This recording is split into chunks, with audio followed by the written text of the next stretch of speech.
Punjabi radio US ਸੁਣ ਰਹੇ ਸਾਰੇ ਸਰੋਤਿਆਂ ਨੂੰ ਬਲਵਿੰਦਰ ਕੌਰ ਵੱਲੋਂ ਪਿਆਰ ਭਰੀ ਸਤਿ ਸ੍ਰੀ ਅਕਾਲ। ਸਰੋਤਿਓ, ਪ੍ਰੋਗਰਾਮ ਖਬਰ ਤੇ ਨਜ਼ਰ ਵਿੱਚ ਹੋਣਗੇ ਸਾਡੇ ਨਾਲ ਮੈਟੂ ਗੁਰਸਰੀਆ ਜੀ। ਉਹਨਾਂ ਦੇ ਨਾਲ ਗੱਲਬਾਤ ਕਰਾਂਗੇ ਕਿ ਪੰਜਾਬ ਦੇ ਵਿੱਚ ਜਾਂ ਹੋਰ ਆਸੇ-ਪਾਸੇ ਕੀ ਕੁਛ ਚੱਲ ਰਿਹਾ ਆ, ਕੀ ਕੁਛ ਗਹਿਮਾ-ਗਹਿਮੀ ਹੋ ਰਹੀ ਆ ਵੋਟਾਂ ਕਰਕੇ। ਸਭ ਤੋਂ ਪਹਿਲਾਂ ਧੰਨਵਾਦ ਕਰਦੇ ਸਾਡੇ ਸਪਾਂਸਰ ਦਾ, ਜਿਨ੍ਹਾਂ ਨੇ ਇਸ ਪ੍ਰੋਗਰਾਮ ਨੂੰ ਸਪਾਂਸਰ ਕੀਤਾ, ਸਭ ਤੱਕ ਪਹੁੰਚਾਇਆ। ਖਾਲਸਾ ਇੰਸ਼ੋਰੈਂਸ ਏਜੰਸੀ ਸੈਨੋ ਜੇ 4082722500। ਘਰਾਂ ਦੀ, ਕਾਰਾਂ ਦੀ, ਲਾਈਫ ਦੀ ਇਹਨਾਂ ਤੋਂ ਇੰਸ਼ੋਰੈਂਸ ਕਰਾ ਸਕਦੇ ਹੋ। ਬਿਜ਼ਨਸ ਦੀ ਇੰਸ਼ੋਰੈਂਸ ਬਾਰੇ ਵੀ ਪੁੱਛ ਸਕਦੇ ਹੋ। ਬਹੁਤ ਟਰਕੀਆਣਾ immigration law firm 4159090503। Krishan Dhanota ਜੁਬਸੀ, Baljinder Singh Nijjar Woodland, Paramjit Kaur Rangi Vacaville, GN lube truck wash, oil ਵੀ ਚੇਂਜ ਕਰਦੇ ਨੇ, 에ਅਰ ਬ੍ਰੇਕ ਦਾ ਕੰਮ ਕਰਦੇ ਨੇ, ਨਵੇਂ ਪੁਰਾਣੇ ਟਾਇਰ ਇਹਨਾਂ ਤੋਂ ਤੁਸੀਂ ਲੈ ਸਕਦੇ ਹੋ। ਸੈਂਟਾਨੀਲਾ ਤੇ ਮਡੇਰਾ ਦੇ ਵਿੱਚ ਇਹਨਾਂ ਦੀਆਂ 2 ਲੋਕੇਸ਼ਨਾਂ। ਨਿਮਾ ਸੋਹਤਾ ਜੀ 2092770113। ਬੈਸਟ ਕੋਸਟ ਟਰੱਕ ਸਕੂਲ ਵਾਲੇ ਅਜੀਤ ਅਟਵਾਲ ਜੀ, ਇਹਨਾਂ ਤੋਂ ਟਰੱਕਾਂ ਦੇ ਲਾਇਸੈਂਸ ਲੈ ਸਕਦੇ ਹੋ। 5593744541। ਬਹੁਤ ਬਹੁਤ ਧੰਨਵਾਦ ਕਰਦੇ ਆਪ ਸਭ ਦਾ, ਜਿਨ੍ਹਾਂ ਨੇ ਇਸ ਪ੍ਰੋਗਰਾਮ ਨੂੰ ਸਪਾਂਸਰ ਕੀਤਾ, ਸਭ ਤੱਕ ਪਹੁੰਚਾਇਆ। ਸਾਡੇ ਨਾਲ ਜੁੜ ਚੁੱਕੇ ਨੇ ਮੈਟੂ ਗੁਰਸਰੀਆ ਜੀ। ਸਤਿ ਸ਼੍ਰੀ ਅਕਾਲ, ਸਵਾਗਤ ਹੈ ਜੀ। ਜੀ ਸ਼ੁਕਰੀਆ ਜੀ, ਸਾਰਿਆਂ ਨੂੰ ਸਤਿ ਸ੍ਰੀ ਅਕਾਲ ਜੀ। ਸਤਿ ਸ਼੍ਰੀ ਅਕਾਲ ਜੀ। ਤੇ ਮੈਟੂ ਜੀ, ਆਪਾਂ ਨਿਗਾਹ ਮਾਰਦੇ ਹੈਗੇ ਕਿ ਕੀ ਕੁਛ ਹੋ ਰਿਹਾ ਪੰਜਾਬ ਦੇ ਵਿੱਚ, ਤੇ ਹੁਣ ਕਿਸਾਨ ਜਥੇਬੰਦੀਆਂ ਦੀ ਇੱਕ ਗੁਪਤ ਮੀਟਿੰਗ ਹੋਈ ਆ, ਉਸ ਤੇ ਨਿਗਾਹ ਨੇ ਸਾਰਿਆਂ ਦੀਆਂ। ਹੁਣ ਤਾਂ ਉਹ ਜਿਵੇਂ ਕਹਿੰਦੇ ਨਾ ਕਿ ਲੁੱਕ ਲੁੱਕ ਲਾਈਆਂ ਬਰਗਰ ਹੋਈਆਂ, ਵੱਜ ਗਏ ਢੋਲ ਨਗਾਰੇ। ਹੁਣ ਗੁਪਤ ਕਾਹਦੀ ਰਹਿ ਗਈ ਜਦੋਂ ਸਾਰੇ ਮੀਡੀਆ ਹਾਊਸ ਤਾਂ ਉਹ ਖਬਰ ਲਾਈ ਬੈਠੇ ਆ। ਤਾਂ ਬਹਰਹਾਲ ਬੜੀ ਚਰਚਾ ਹੋ ਰਹੀ ਹੈ ਇਸ ਗੁਪਤ ਮੀਟਿੰਗ ਦੀ। ਗੁਪਤ ਮੀਟਿੰਗ ਕਰਨ ਦੀ ਕਿਉਂ ਜ਼ਰੂਰਤ ਪੈ ਰਹੀ ਹੈ, ਬੜੀ ਵੱਡੀ ਗੱਲ। ਵੈਸੇ ਕਿ ਗੁਪਤ ਮੀਟਿੰਗਾਂ ਹੋਈਆਂ ਨੇ, ਆਪਾਂ ਨੂੰ ਪਤਾ ਹੀ ਹੈ। ਤੇ SKM ਦੀਆਂ ਵੀ ਜਿਹੜੀਆਂ ਕੁਛ ਮੀਟਿੰਗਾਂ ਹੁੰਦੀਆਂ ਸੀ, ਉਹ ਆਪਸ ਦੇ ਵਿੱਚ ਇਸੇ ਤਰ੍ਹਾਂ ਹੀ ਹੁੰਦੀਆਂ ਸੀਗੀਆਂ। ਤਾਂ ਬਹਰਹਾਲ ਜਿਹੜੀ ਗੱਲ ਨਿਕਲ ਕੇ ਆ ਰਹੀ ਹੈ, ਕਿਉਂਕਿ ਇੱਕ ਅੰਗਰੇਜ਼ੀ ਅਖਬਾਰ ਦੇ ਨਾਲ ਇੱਕ ਦੋ ਕਿਸਾਨ ਆਗੂਆਂ ਨੇ ਗੱਲਬਾਤ ਕੀਤੀ ਹੈ, ਨਾ ਤੇ ਨਹੀਂ ਛਪੇ, ਉਹਨਾਂ ਨੇ ਪੁਸ਼ਟੀ ਕੀਤੀ ਹੈ ਇਸ ਗੱਲ ਦੀ ਕਿ ਇੱਕ ਗੁਪਤ ਮੀਟਿੰਗ ਜਿਹੜੀ ਹੈ ਉਹ ਕੱਲ ਕੀਤੀ ਗਈ ਹੈ। ਇਹ ਸਾਰੀਆਂ ਜਥੇਬੰਦੀਆਂ ਉਹਦੇ ਵਿੱਚ ਸ਼ਾਮਲ ਨਹੀਂ ਦੱਸੀ ਗਈਆਂ, ਮਤਲਬ ਕਿ ਸਾਰੀਆਂ ਜਥੇਬੰਦੀਆਂ ਦੀ ਮੀਟਿੰਗ ਨਹੀਂ ਸੀਗੀ ਉਹਦੇ ਵਿੱਚ। ਕੁਝ ਕੁ ਜਥੇਬੰਦੀਆਂ, ਮਤਲਬ ਕਿ 32 ਵਿੱਚੋਂ ਕਹਿੰਦੇ ਆ ਕਿ 25 ਜਥੇਬੰਦੀਆਂ ਨੂੰ 25 ਜਥੇਬੰਦੀਆਂ ਨੂੰ ਸੱਦਿਆ ਗਿਆ ਸੀਗਾ। ਤੇ ਇਹਦੇ ਵਿੱਚ ਕੁਛ ਜਥੇਬੰਦੀਆਂ ਦੇ ਨਾਮ ਵੀ ਆਏ ਆ ਖਬਰਾਂ ਦੇ ਵਿੱਚ।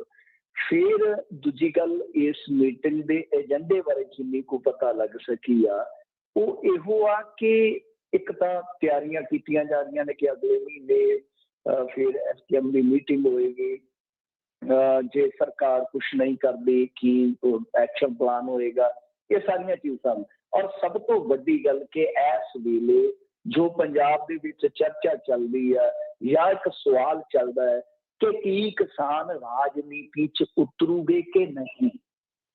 ਤੇ ਇਹਦੇ 'ਚ ਹੀ ਦੱਸਦੇ ਆ ਕਿ ਚਿੰਤਨ ਹੋਇਆ ਵਾ ਕਿ ਰਾਜਨੀਤੀ 'ਚ ਜਾਣਾ ਚਾਹੀਦਾ ਹੈ ਕਿ ਪਾਸੇ ਹੀ ਖਲੋਣਾ ਚਾਹੀਦਾ ਹੈ। ਇਹਦੇ 'ਚ ਕਾਫੀ ਕਹਿੰਦੇ ਆ ਕਿ ਬਹਿਸ ਮੁਬਾਹਿਸਾ ਹੋਇਆ। ਕੁਛ ਜਥੇਬੰਦੀਆਂ ਜਿਹੜੀਆਂ ਉਹ ਕਹਿ ਰਹੀਆਂ ਨੇ ਕਿ ਸਾਨੂੰ ਜਾਣਾ ਚਾਹੀਦਾ ਰਾਜਨੀਤੀ 'ਚ, ਪਰ ਕੁਛ ਦਾ ਮੰਨਣਾ ਹੈ ਕਿ ਗੱਲ ਇਹ ਆ ਕਿ ਲੋਕ ਰਾਜਸੀ ਪਾਰਟੀਆਂ ਦੇ ਮਾੜੇ ਸ਼ਾਸਨ ਤੇ ਵਾਅਦੇ ਪੂਰੇ ਨਾ ਕਰਨ ਦੀ ਆਦਤ ਤੋਂ ਤੰਗ ਆ ਚੁੱਕੇ ਆ। ਤੇ ਇਹਦੇ ਨਾਲ ਕੱਲ੍ਹ ਨੂੰ ਕਿਤੇ ਸਾਡੀ ਜਿਹੜੀ ਛਵੀ ਆ ਉਹਦੇ ਤੇ ਵੀ ਅਸਰ ਨਾ ਪਵੇ। ਤਾਂ ਇਸ ਤਰ੍ਹਾਂ ਮਤਲਬ ਕਿ ਇਹ ਖਬਰ ਨਿਕਲ ਕੇ ਆਈ ਆ। ਗੁਪਤ ਮੀਟਿੰਗ ਤਾਂ ਕਾਹਦੀ ਰਹੀ, ਹੁਣ ਤਾਂ ਇਹ ਵੀ ਪਤਾ ਲੱਗ ਗਿਆ ਵਾ ਕਿ ਮੀਟਿੰਗ ਜਿਹੜੀ ਆ ਲੁਧਿਆਣੇ ਹੋਈ ਸੀਗੀ। ਔਰ ਇੱਕ ਮੀਟਿੰਗ ਇਹਨਾਂ ਦੀ ਜਿਹੜੀ ਹੈ ਉਹ ਕੱਲ ਨੂੰ ਹੋਏਗੀ। ਉਹ ਜਾਂ ਤਾਂ ਮੇਰੇ ਖਿਆਲ ਦੇ ਨਾਲ ਮੁੱਲਾਂਪੁਰ ਦੇ ਵਿੱਚ ਦੱਸੀ ਦੀ ਹੈ ਤੇ ਜਾਂ ਹੋਏਗੀ ਗੁਰਦੁਆਰਾ ਆਲਮਗੀਰ ਦੇ ਵਿੱਚ। ਤੇ ਦੂਜੇ ਪਾਸੇ ਕੁਝ ਸਟੇਟਮੈਂਟਾਂ ਵੀ ਇਸੇ ਪਾਸੇ ਹੀ ਇਸ਼ਾਰਾ ਕਰਦੀਆਂ, ਜਿਵੇਂ ਸੰਯੁਕਤ ਕਿਸਾਨ ਮੋਰਚਾ ਗੈਰ ਸਿਆਸੀ ਸੰਗਠਨ ਹੈ, ਸਿਆਸਤ ਜਾਣ ਦਾ ਸਾਡਾ ਕੋਈ ਇਰਾਦਾ ਨਹੀਂ, ਇਹ ਗੱਲ ਕਹਿ ਰਹੇ ਨੇ ਡੱਲੇਵਾਲ ਸਾਹਿਬ। ਫਿਰ ਕਾਦੀਆਂ ਸਾਹਿਬ ਇੱਕ ਗੱਲ ਕਹਿ ਰਹੇ ਆ, ਜਿਹੜੇ ਕਿ ਬਹੁਤ ਪਹਿਲਾਂ ਜ਼ੋਰ ਸ਼ੋਰ ਦੇ ਨਾਲ ਵਕਾਲਤ ਕਰਦੇ ਸਨ ਕਿ ਰਾਜਨੀਤੀ 'ਚ ਆਉਣਾ ਚਾਹੀਦਾ। ਉਹ ਕਹਿੰਦੇ ਆ ਰੌਲਾ ਇਹ ਆ ਕਿ ਜੇ ਅਸੀਂ ਜਿੱਤ ਵੀ ਗਏ, ਮੰਨ ਲਓ ਸਾਡੇ ਕੁਛ ਬੰਦੇ ਜਿੱਤ ਵੀ ਜਾਂਦੇ ਆ, ਇੱਥੇ ਜੋੜ ਤੋੜ ਦੀ ਰਾਜਨੀਤੀ ਹੋ ਸਕਦੀ ਆ, ਖਰੀਦੋ ਫਰੋਖਤ ਹੋ ਸਕਦੀ ਆ। ਤਾਂ ਅਜਿਹੇ 'ਚ ਅਸੀਂ ਲੋਕਾਂ ਨੂੰ ਕੀ ਜਵਾਬ ਦੇਵਾਂਗੇ। ਇਹ ਵੀ ਹੁਣ ਗੱਲ ਉਹਨਾਂ ਦੀ ਵਾਜਬ ਆ। ਇਹ ਵੀ ਪੁਆਇੰਟ ਜਿਹੜਾ ਆ ਨੋਟ ਕਰਨ ਵਾਲਾ ਆ कि खरीदो फरोख्त ते भाई हो जाती है। मतलब यह है कि किसान आगुआं नूं भी किते ना किते अपनिਆਂ ते ही शक है कि जे कल नूं जित जांदे आ तो जिवें रवायती राजनीति च चलदा इत्थे सारा कुछ तुहानूं पता ही हॉर्स ट्रेडिंग किया जाता है जां इहनूं कुछ होर भी कह सकदे आपां कि इत्थे जिहड़ी वो खरीदो फरोख्त हुंदी है ਉਹਦਾ भी किते ना किते पै है। इधर दूजे पासे जे तुसीं देखोगे ਤਾਂ किसान जथेबंदियां ਜਿਹੜੀਆਂ ਪੰਜਾਬ ਦੀਆਂ ਇਸ ਵੇਲੇ चिंतन ਦੇ दौर चों गुजर रहीਆਂ ने बहुत ਢੋਖਵੀਂ चर्चा की जा रही है। ਉਹਦਾ ਇੱਕ ਕਾਰਨ ਹੋ ਰਿਹਾ ਜੇ ਤੁਸੀਂ ਦੇਖੋਗੇ ਤਾਂ ਗੁਰਨਾਮ ਸਿੰਘ ਚੜੂਨੀ ਨੇ ਕੱਲ ਨੂੰ ਕਹਿੰਦੇ ਆ ਕਿ ਇੱਕ ਵੱਡਾ ਧਮਾਕਾ ਕਰਨਾ ਵਾ। मतलब कि धमाका की है कि ऑफिशियली वो अपनी पार्टी लॉन्च कर सकते हैं। और बड़ी गल यह है कि पंजाब के कुछ किसान चेहरे यानी कुछ किसान आगू जिहड़े आ उस पार्टी नूं ज्वाइन कर सकते हैं। तो यह भी एक विपता है कि किते असीं बाहर खलोते ना रह जाइए तो कोई मौजा जिहड़ा है वो पासों आके ना लुट जाए। ये भी एक किते ना किते धुड़कू है, किते ना किते इस गल का भी खदशा है। सो इस करके ये जिहड़ी चिंता आपस दे विच वंडाई जा रही है, वंडी जा रही है कि हुण इहदा हल की कीता जावे, क्योंकि लोक राय भी वंडी पई आ। लोक जे तुसीं उहनां नूं पुछोगे कि भाई तुहाडा की कहना इस बाबत तां वो कहूगे कि हाँ जी जाना चाहिए, परंतु अद्धे कहणगे कि नहीं रुक जाना चाहिए, नहीं जाना चाहिए। तो इहो जी स्थिति बनी पई है, इहो जी परिस्थिति बनी पई है। बहरहाल देखो की फैसला हुंदा। राजेवाल जी नूं पुछिआ कहंदे कि जनाब तुहानूं चीफ मिनिस्टर की ऑफर हो रही, कहता कि नहीं मैनूं ते राष्ट्रपति भी कहंदे बना दिंदे आ तुहानूं। वो तुहानूं पता ही है कि सलैजे च बोलदे आ। बाबा उन्हें ये नहीं कह दिता कि मैं तो UN they which general secretary लग जाना, होर लेंदे रहो तुसीं।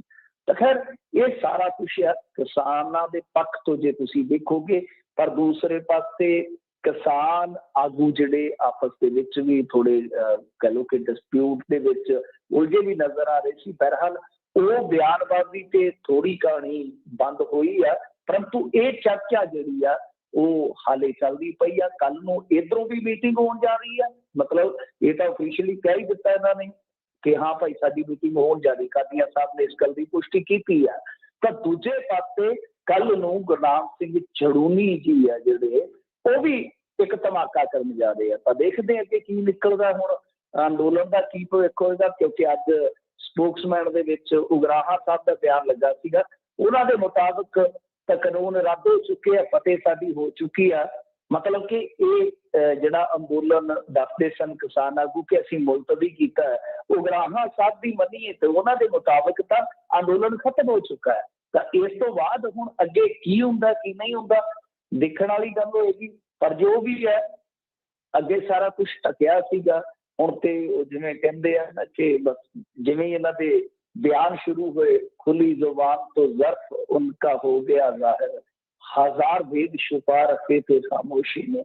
सो हुण जिहड़े है ना भेत सारे खुलते जा रहे हैं कि कुछ आगू जिहड़े आ वो राजनीति च जाना चाहुंदे आ, कुछ रोक रहे आ, कुछ अलग विचार दे रहे हैं, कुछ उन्हां विचारां की विरोधता कर रहे हैं, कुछ समर्थन कर रहे हैं। मतलब कि आपस दे विच इस वेले पंजाब दीयां किसान जथेबंदियां जिहड़ियां वो इस करके जूझ रही ने कि SKM जिहड़ा बहुत लंबेरे समय तो बाद होंद दे विच आया कि जिहड़ी राजनीतिक गेम है किते SKM नूं ना तोड़ देवे, जिहदे तो सारे देश के किसानां नूं एक होप वजी आ।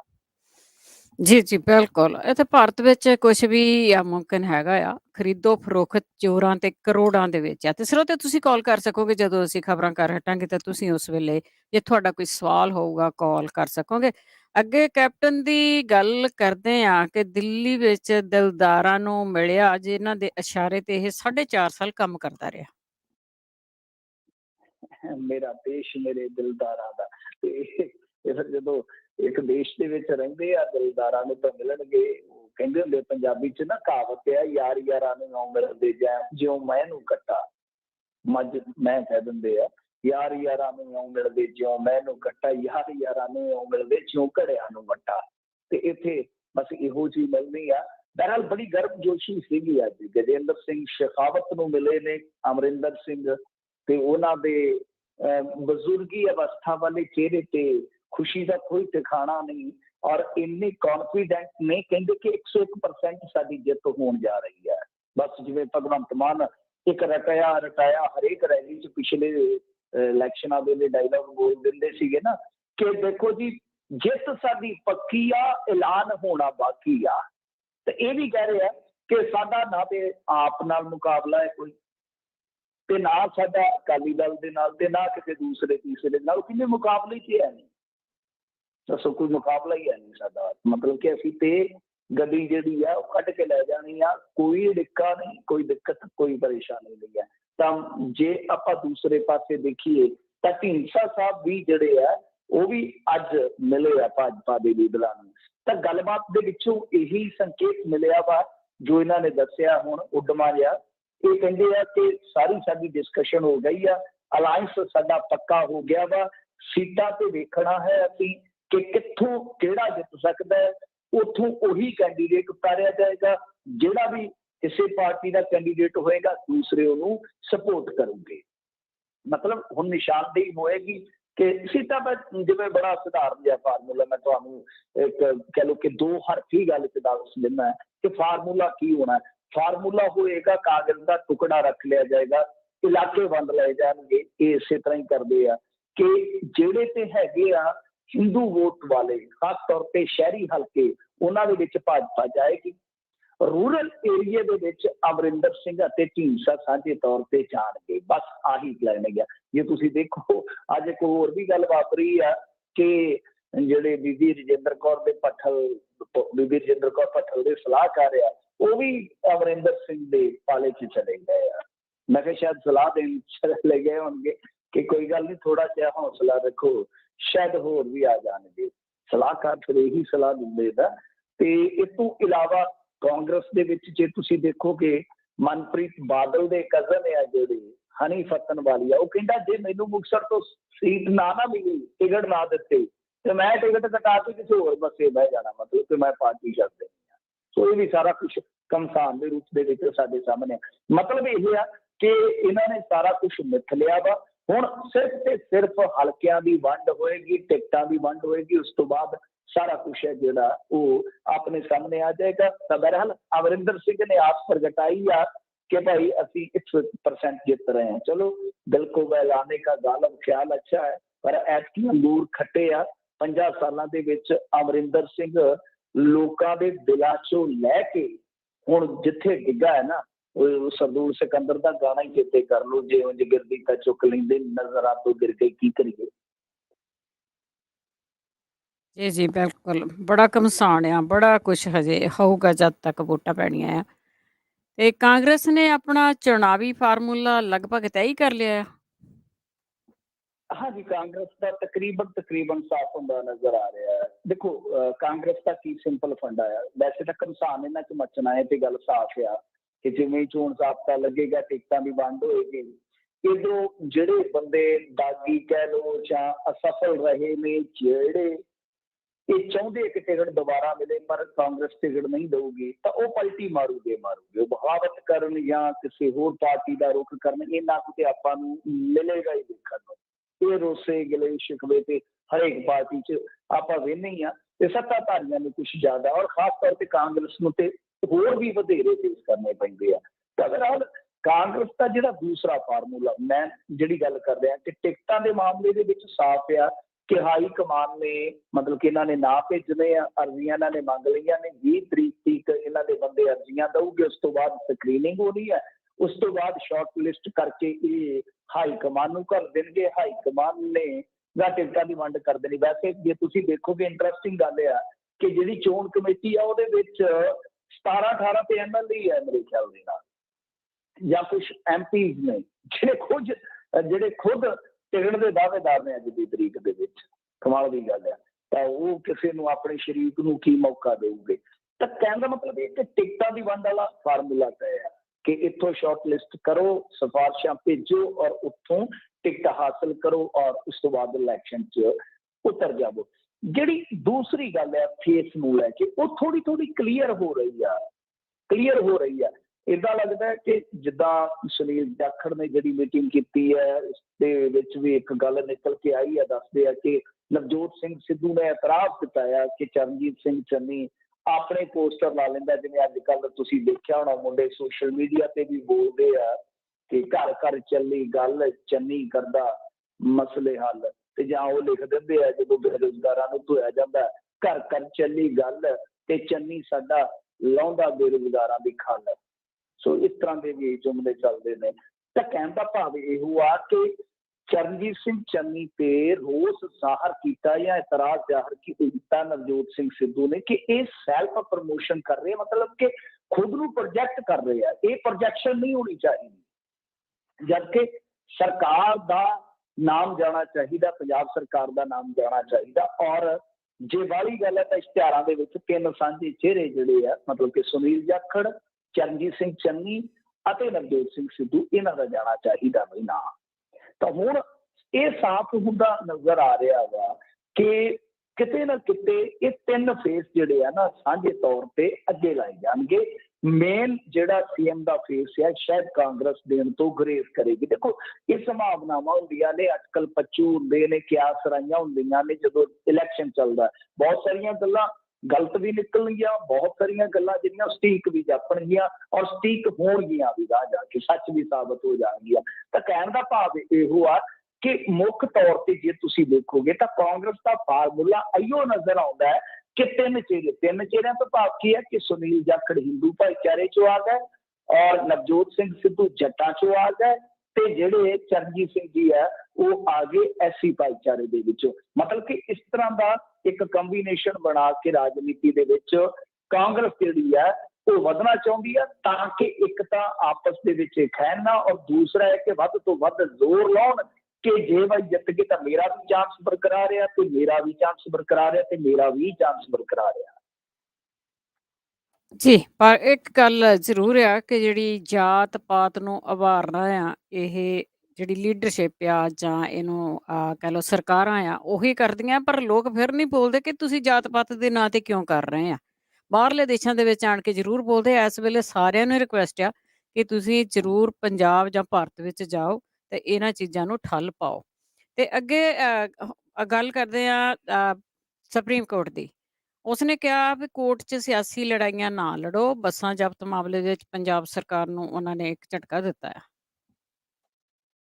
ਹਾਂਜੀ ਹਾਂਜੀ, ਦੇਖੋ ਇਹ ਸਾਡੇ ਜਿਹੜੇ ਟਰਾਂਸਪੋਰਟ ਮਿਨਿਸਟਰ ਆ ਰਾਜਾ ਵੜਿੰਗ, ਉਹਨਾਂ ਨੂੰ ਕਾਫੀ ਵੱਡਾ ਕਹਿ ਲਓ ਕਿ ਝਟਕਾ ਹੈ। ਪਹਿਲਾਂ ਹਾਈ ਕੋਰਟ ਨੇ ਜਿਹੜੀਆਂ ਇਹਨਾਂ ਨੇ ਬਾਦਲ ਕੀਆਂ ਜਾਂ ਡਿੰਪੀ ਢਿੱਲੋਂ ਕੀਆਂ ਬੱਸਾਂ ਜ਼ਬਤ ਕੀਤੀਆਂ ਸੀਗੀਆਂ ਉਹ ਛੱਡਣ ਦੇ ਹੁਕਮ ਦਿੱਤੇ। ਫਿਰ ਉਸ ਤੋਂ ਬਾਅਦ ਉਹਨਾਂ ਦੇ ਪਰਮਿਟ ਜਿਹੜੇ ਸੀਗੇ ਬਹਾਲ ਕਰਨੇ ਪਏ। ਬੱਸਾਂ ਜਿਹੜੀਆਂ ਉਹ ਸੜਕਾਂ ਤੇ ਫੇਰ ਸਪੱਟੇ ਭਰ ਕੇ ਦੌੜਨ ਲੱਗ ਪਈਆਂ। ਤਾਂ ਦੂਸਰੇ ਪਾਸੇ ਇਹਨਾਂ ਨੇ ਕਿਹਾ ਸੀਗਾ ਕਿ ਅਸੀਂ ਇਸ ਫੈਸਲੇ ਨੂੰ, ਕਿਉਂਕਿ ਰਾਜਾ ਵੜਿੰਗ ਜੀ ਜਿਹੜੇ ਆ ਉਹ ਖਫਾ ਨਜ਼ਰ ਆਏ ਸਨ, ਕਿਤੇ ਨਾ ਕਿਤੇ ਇਸ ਫੈਸਲੇ ਦੇ ਨਾਲ ਅਸਹਿਮਤ ਜਾਪਦੇ ਸਨ। ਤਾਂ ਉਹਨਾਂ ਨੇ ਕਿਹਾ ਸੀਗਾ ਕਿ ਮੈਂ ਸੁਪਰੀਮ ਕੋਰਟ ਜਾਵਾਂਗਾ।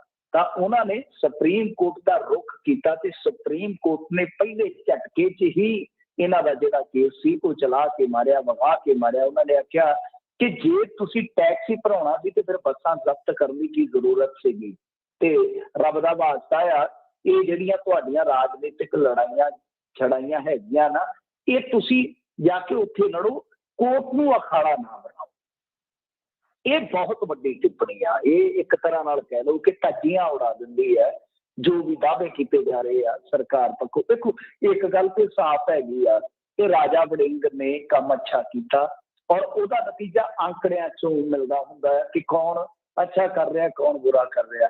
ਰਾਜਾ ਵੜਿੰਗ ਦੇ ਇਸ ਛੋਟੇ ਜਿਹੇ ਕਾਰਜਕਾਲ ਦੇ ਵਿੱਚ, ਵੈਸੇ ਉਹ ਆਇਆ ਵੀ ਬਹੁਤ ਛੋਟੇ ਜਿਹੇ ਘਰ 'ਚ ਉੱਠ ਕੇ ਸੀਗਾ, ਤਾਂ ਰਾਜਾ ਵੜਿੰਗ ਨੇ ਇਹ ਕੰਮ ਕੀਤਾ ਕਿ ਆਮਦਨ ਵਧਾ ਦਿੱਤੀ। ਰੋਡਵੇਜ਼ ਦੀ ਜਾਂ ਜਿਹੜੀ ਪਨਬਸ ਦੀ ਜਿਹੜੀ ਕਹਿ ਲਓ ਡੇਲੀ ਹੁੰਦੀ ਹੈ, ਡੇਲੀ ਬੁਕਿੰਗ ਹੁੰਦੀ ਹੈ, ਡੇਲੀ ਦੀ ਆਮਦਨ ਹੁੰਦੀ ਹੈ, ਉਹਦੇ 'ਚ ਇਜ਼ਾਫਾ ਹੋਇਆ, ਨੋ ਡਾਊਟ। ਪਰ ਇੱਥੇ ਕਿਤੇ ਨਾ ਕਿਤੇ ਕਿਉਂਕਿ ਰਾਜਾ ਵੜਿੰਗ ਹੈ ਨਾ ਜਿਹੜਾ ਉਹ ਆਪਣਾ ਵਜੂਦ ਮਜ਼ਬੂਤ ਕਰਨਾ ਚਾਹੁੰਦਾ ਸੀਗਾ, ਕਿਉਂਕਿ ਇੱਥੇ ਹਮੇਸ਼ਾ ਪੰਜਾਬੀ ਰਾਜਨੀਤੀ 'ਚ ਉਸ ਬੰਦੇ ਨੂੰ ਧਾਕੜ ਗਿਣਿਆ ਜਾਂਦਾ ਹੈ ਜਿਹੜਾ ਬਾਦਲ ਫੈਮਿਲੀ ਦੇ ਨਾਲ ਟੱਕਰ ਲਵੇ। ਉਹਦੇ 'ਚੋਂ ਹੁਣ ਜੇ ਤੁਸੀਂ ਦੇਖੋ ਪ੍ਰਤਾਪ ਬਾਜਵਾ ਜਾਂ ਸ਼ਮਸ਼ੇਰ ਦੁੱਲੋ, ਬੀਬੀ ਭੱਠਲ ਜਾਂ ਅਮਰਿੰਦਰ ਸਿੰਘ, ਇਹਨਾਂ ਨੂੰ ਮੰਨਫੀ ਕਰਦੇ ਹੋ ਤਾਂ ਲੈ ਦੇ ਕੇ 2-3 ਚਿਹਰੇ ਰਹਿ ਜਾਂਦੇ ਆ, ਨਵਜੋਤ ਸਿੰਘ ਸਿੱਧੂ, ਮਨਪ੍ਰੀਤ ਸਿੰਘ ਬਾਦਲ ਸਿੱਧਾ ਆਪਣੇ ਸ਼ਰੀਕਾਂ ਦੇ ਨਾਲ ਕਦੇ ਵੀ ਉਹ ਉਲਝਦਾ ਨਹੀਂ ਹੈ। ਤਾਂ ਬਹਰਾਲ ਰਾਜਾ ਵੜਿੰਗ ਇਹ ਦਰਸਾਉਣਾ ਚਾਹੁੰਦਾ ਸੀਗਾ ਕਿ ਭਾਈ ਤੁਸੀਂ ਸਾਰੇ ਗੱਲਾਂ ਕਰਨ ਜੋਗਰੇ ਹੋ, ਜਿਨ੍ਹਾਂ ਨੇ ਕੰਮ ਕਰਨਾ ਉਹ ਬੋਲਦੇ ਨਹੀਂ ਹੁੰਦੇ। ਤਾਂ ਇਸ ਕੋਵਿਡ ਦੇ ਵਿੱਚ ਔਰ ਦੂਜਾ ਕਿ ਡੀਪੀ ਢਿੱਲੋਂ ਜਿਹੜਾ ਟਰਾਂਸਪੋਰਟ ਹੋਇਆ ਉਹ ਗਿੱਦੜਬਾਹੇ ਤੋਂ ਇਹਦੇ ਬਰੋਬਰ ਇਲੈਕਸ਼ਨ ਲੜਦਾ। ਪਿਛਲੀ ਵਾਰੀ ਵੀ ਲੜਿਆ ਸੀਗਾ, ਇਸ ਵਾਰੀ ਵੀ ਕੈਂਡੀਡੇਟ ਉਹਦੀਆਂ ਵੀ ਬੱਸਾਂ। ਤਾਂ ਦੇਖੋ ਟੈਕਸ ਡਿਊ ਸੀਗੇ ਬਹੁਤ ਸਾਰੇ ਟਰਾਂਸਪੋਰਟਰਾਂ ਦੇ, ਨੋ ਡਾਊਟ। ਤਾਂ ਪਰ ਜਿਹੜਾ ਪ੍ਰੋਸੈਸ ਫੋਲੋ ਕਰਨਾ ਚਾਹੀਦਾ ਸੀਗਾ ਉਹ ਇਹਨਾਂ ਨੇ ਕੀਤਾ ਵੀ ਸ਼ੁਰੂਆਤ ਦੇ ਵਿੱਚ, ਕਿ ਮਤਲਬ ਬੱਸ ਜ਼ਬਤ ਕਰ ਲਈ ਜਾਂ ਨੋਟਿਸ ਭੇਜੇ, ਫਿਰ 4 ਕਿਸ਼ਤਾਂ ਜਿਹੜੀਆਂ ਉਹ ਕਰ ਲਈਆਂ ਗਈਆਂ। ਪਹਿਲੀ ਕਿਸ਼ਤ ਉਹਨਾਂ ਨੇ ਭਰ ਦਿੱਤੀ ਟੈਕਸ ਦੀ, ਪਰੰਤੂ ਬਾਅਦ ਦੇ ਵਿੱਚ ਦਬਾਅ ਪਾ ਕੇ ਇਹ ਕਿਹਾ ਗਿਆ ਅਫਸਰਾਂ ਦੇ ਵੱਲੋਂ ਕਿ ਨਹੀਂ ਭਾਈ, ਲਮਸਮ ਤੁਹਾਨੂੰ ਉੱਕਾ ਪੁੱਕਾ ਹੀ ਜਿਹੜਾ ਟੈਕਸ ਆ ਉਹ ਇੱਕ ਮੁਸ਼ਤ ਪੇ ਕਰਨਾ ਪਊਗਾ। ਉਹ ਕੋਰਟ 'ਚ ਚੱਲ ਗਏ, ਟ੍ਰਿਬਿਊਨਲ 'ਚ ਚੱਲ ਗਏ, ਸ਼ਾਇਦ ਕੋਰਟ 'ਚ ਗਏ, ਉਹ ਕੇਸ ਹਾਲੇ ਪਿਆ ਹੀ ਸੀ ਤੇ ਪਰਮਿਟ ਕੈਂਸਲ ਕਰ ਦਿੱਤੇ ਗਏ। ਤਾਂ ਕਿਤੇ ਨਾ ਕਿਤੇ ਕੇਸ ਇਹਨਾਂ ਗੱਲਾਂ ਕਰਕੇ ਕਮਜ਼ੋਰ ਹੋਇਆ ਇਹਨਾਂ ਦਾ। ਔਰ ਇਹ ਜੇ ਪ੍ਰੋਸੀਜਰ ਫੋਲੋ ਕਰਕੇ ਚੱਲਦੇ ਔਰ ਇੱਕ ਸਾਲ ਸਾਰਿਆਂ ਤੇ ਕਾਰਵਾਈ ਕਰਦੇ, ਕਿਉਂਕਿ ਟੈਕਸ ਤੇ ਡਿਊ ਹੈ ਜਿਹੜਾ ਮਨਪ੍ਰੀਤ ਬਾਦਲ ਦਾ ਵੀ ਨਿਕਲਿਆ ਜੀ, ਮਨਪ੍ਰੀਤ ਬਾਦਲ ਦਾ ਵੀ ਨਿਕਲਿਆ, ਕਾਂਗਰਸੀ ਹੋਰ ਜਿਹੜੇ ਵੱਡੇ ਟਰਾਂਸਪੋਰਟਰ ਉਹਨਾਂ ਦਾ ਵੀ ਨਿਕਲਿਆ।